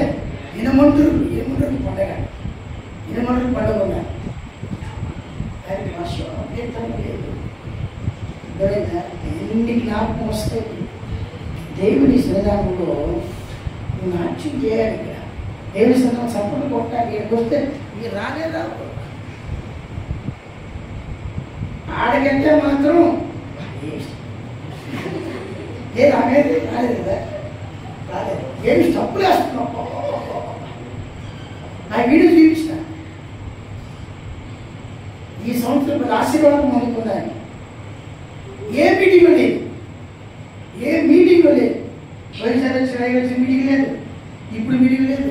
మన జోషంలో వచ్చి ఆ మీటింగ్ లేదా కరెక్ట్ మీటింగ్ అని వెళ్ళిపోతాం. ఇక్కడ ఏమని చేస్తారు? డ్యాన్స్ కస్టమర్స్ డ్యాన్స్ ఏమిటి? మీరేమంటారు? ఎవరందరూ డ్యాన్స్ ఏమంటే ఏమంటారు? మరి ఆలకేసే డ్యాన్స్ ఐగుప్తు దేశంలో కీరకాయ 10 నిమిషం, ఇజ్రాయెల్ దేశంలో బాగుండు. వాళ్ళది జ్ఞాపకం చేసుకుంటున్నారు. కనుక దేవుని సన్నిధానంలో జ్ఞాపకం చేసుకోవలసినవి ఉన్నాయి, మర్చిపోవలసినవి ఉన్నాయి. అందుకొరకే నువ్వు పాప జీవితంలో చేసినవన్నీ మర్చిపోవాలి. ఫస్ట్ వాళ్ళు మర్చిపోకుండా ఉండటం వరకే ఎన్ని శ్రమలు, రోగాలు రావటం, దేవుడు వారిని మొత్తటం, వారికి శ్రమ రావటం, వారి కుష్టి రోగాలు రావటం, ఇక్కడ సర్పాలు వచ్చి వారిని కరవడం. అయ్యగారికి చెప్పలేదు, సర్పం వచ్చి కరవటం, వాళ్ళకి నీళ్ళు లేకపోవడం, ఎన్ని తేట వచ్చింది తెలుసా? మాట అంటే ఐగుప్తు దేశం. చెప్పండి, మాట అంటే మీ ఊరు సంబంధించండి. మాట అంటే ఎవరివి? ఎవరివి? చెప్పండి, ఎవరివి? ఎవరివి? ఎవరివి? ఎవరివి? అందుకే చేస్తున్నాడు తల్లి. నువ్వు ఐగుప్తు కాదురా, నువ్వు ఇజ్రాయెల్ అంటే ఐగుప్తునే. మన జీవితంలో ఐగుప్తు వెళ్ళిపోవాలి. అందుకోని కోరిక. హల్లెలూయా. వాటిని జ్ఞాపకం చేసుకోవాలి. తెచ్చేసి జ్ఞాపకం చేసుకుంటే దేవునికి కోపం వస్తుంది. దేవుడు అంటున్నాడు, ఒక రోజు కాదు. చెప్పండి, ఒక రోజు కాదు, 2 రోజులు కాదు, ఒక వారం కాదు, ఒక నెల అంతా తినండి. ఏమన్నాడు? ఒక నెల అంతా తినండి. మోసం తింటే ముగ్గురు రోజు బయటకు రావాలి. అట్లా తినిపించాడు. బయటలో ఉంటారా? నేను చెప్పే మాట కాదు, అది చదివితే ముందుకు వస్తాను. అది తింటే ఎక్కడ చూస్తుందంట? సారు స్వామి ముక్కులో చూస్తుంది అన్నదాగా పెట్టాడు దేవుడు. మన దేవుడిని మనం విశ్వసించు. ఈ కోరికలు పెట్టకపోతే నేనే దేవునికి రాకడ సిద్ధపడకుండా లేదు. రెడీగా ఎప్పుడు పోవాలని యాదవ్ ఈ ఊరు విడిపిస్తారంటే అది విడిపించిపోతుంది. మనం విడిపించే మార్గం ఉంటుంది. రెడీ అయింది, స్తోత్రం అయినా అంటే అది అనకపోయాడు. ఏదో విడిపిద్దామని వచ్చిన మంచి మార్గం దొరికింది. వీళ్ళని విడిచిపెట్టుకోవాలి, వీళ్ళని పంపిస్తారు ఊరు అనుకుంటే అది అనకపోయాడు. మంచి శాస అనుకుపోయి సంతోషపడతాయి. పోనీలే, నేను వెళ్ళలేను, దర్శనం ఇచ్చాడు, ఇక్కడే చదవాలని. మీరు విడిచిపెట్టుకోలేదు. నేను సరే ఊళ్ళో పంపిస్తారు. అంతకుముందు ఆదివారం ముందు వారం ముందు వచ్చింది మంచి అవకాశం, వెళ్ళిపోతామని కంపెనీలు వెళ్ళిపోయాడు. అందరూ సరైన అయిపోయాడు. మళ్ళీ ఏం చేయాలి? మళ్ళీ సేవ చేసి. హల్లెలూయా. కనుక ఐగుప్తు దేశం వాటిని జ్ఞాపకం చేసుకోవచ్చు. ఐగుప్తు చెప్పండి, ఐగుప్తులు వేరే, ఇజ్రాయిల్ వేరే. మొదటి రోజు ప్రసంగం లేదే. ఇజ్రాయిల్ దేశానికి వినుకుంటే ఐగుప్తులకి ఏముంది? చీకటి. ఎలాంటి చీకటి? కారు చీకటి. ఒక మనిషిని గుర్తుపట్టాడంత చీకటి, కారు చీకటి. ఇజ్రాయిల్ దేశంలో ఇస్రాయేలుకు ఆ ప్రాంతంలో వర్షం కదా, ప్రాంతం రాయబడి ఎక్కడది రాయలేదు. ఎక్కడ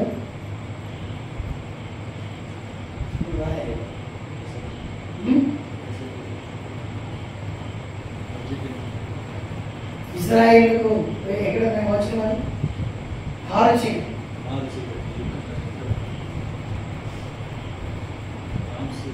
రామ్సేస్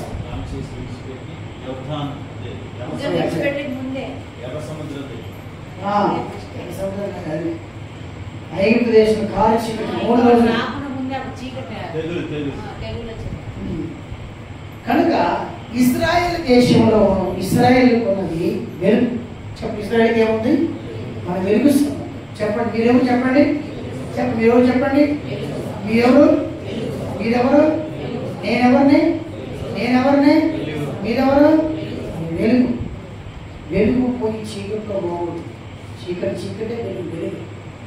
కనుక ఈ బైబిల్ స్టడీ ద్వారాగా మనలో మన ప్రాంతాన్ని దేవుడు దీవించునుగాక. మన యొక్క ప్రాంతంలో దేవునికి ఉచ్యం రగులుకొనును గాక. మనలో ఉన్న ముసలోళ్ళందరూ గోడ కాలు చదువుకున్న పరిశుద్ధాత్మతో నింపబడి గంతులు ఎదురు గాక. ఆంగ్ల గోడకు లైన్గా అనుకుంటారు. అందరూ ఆత్మతో నింపబడితే ఎంత బాగుంటుంది.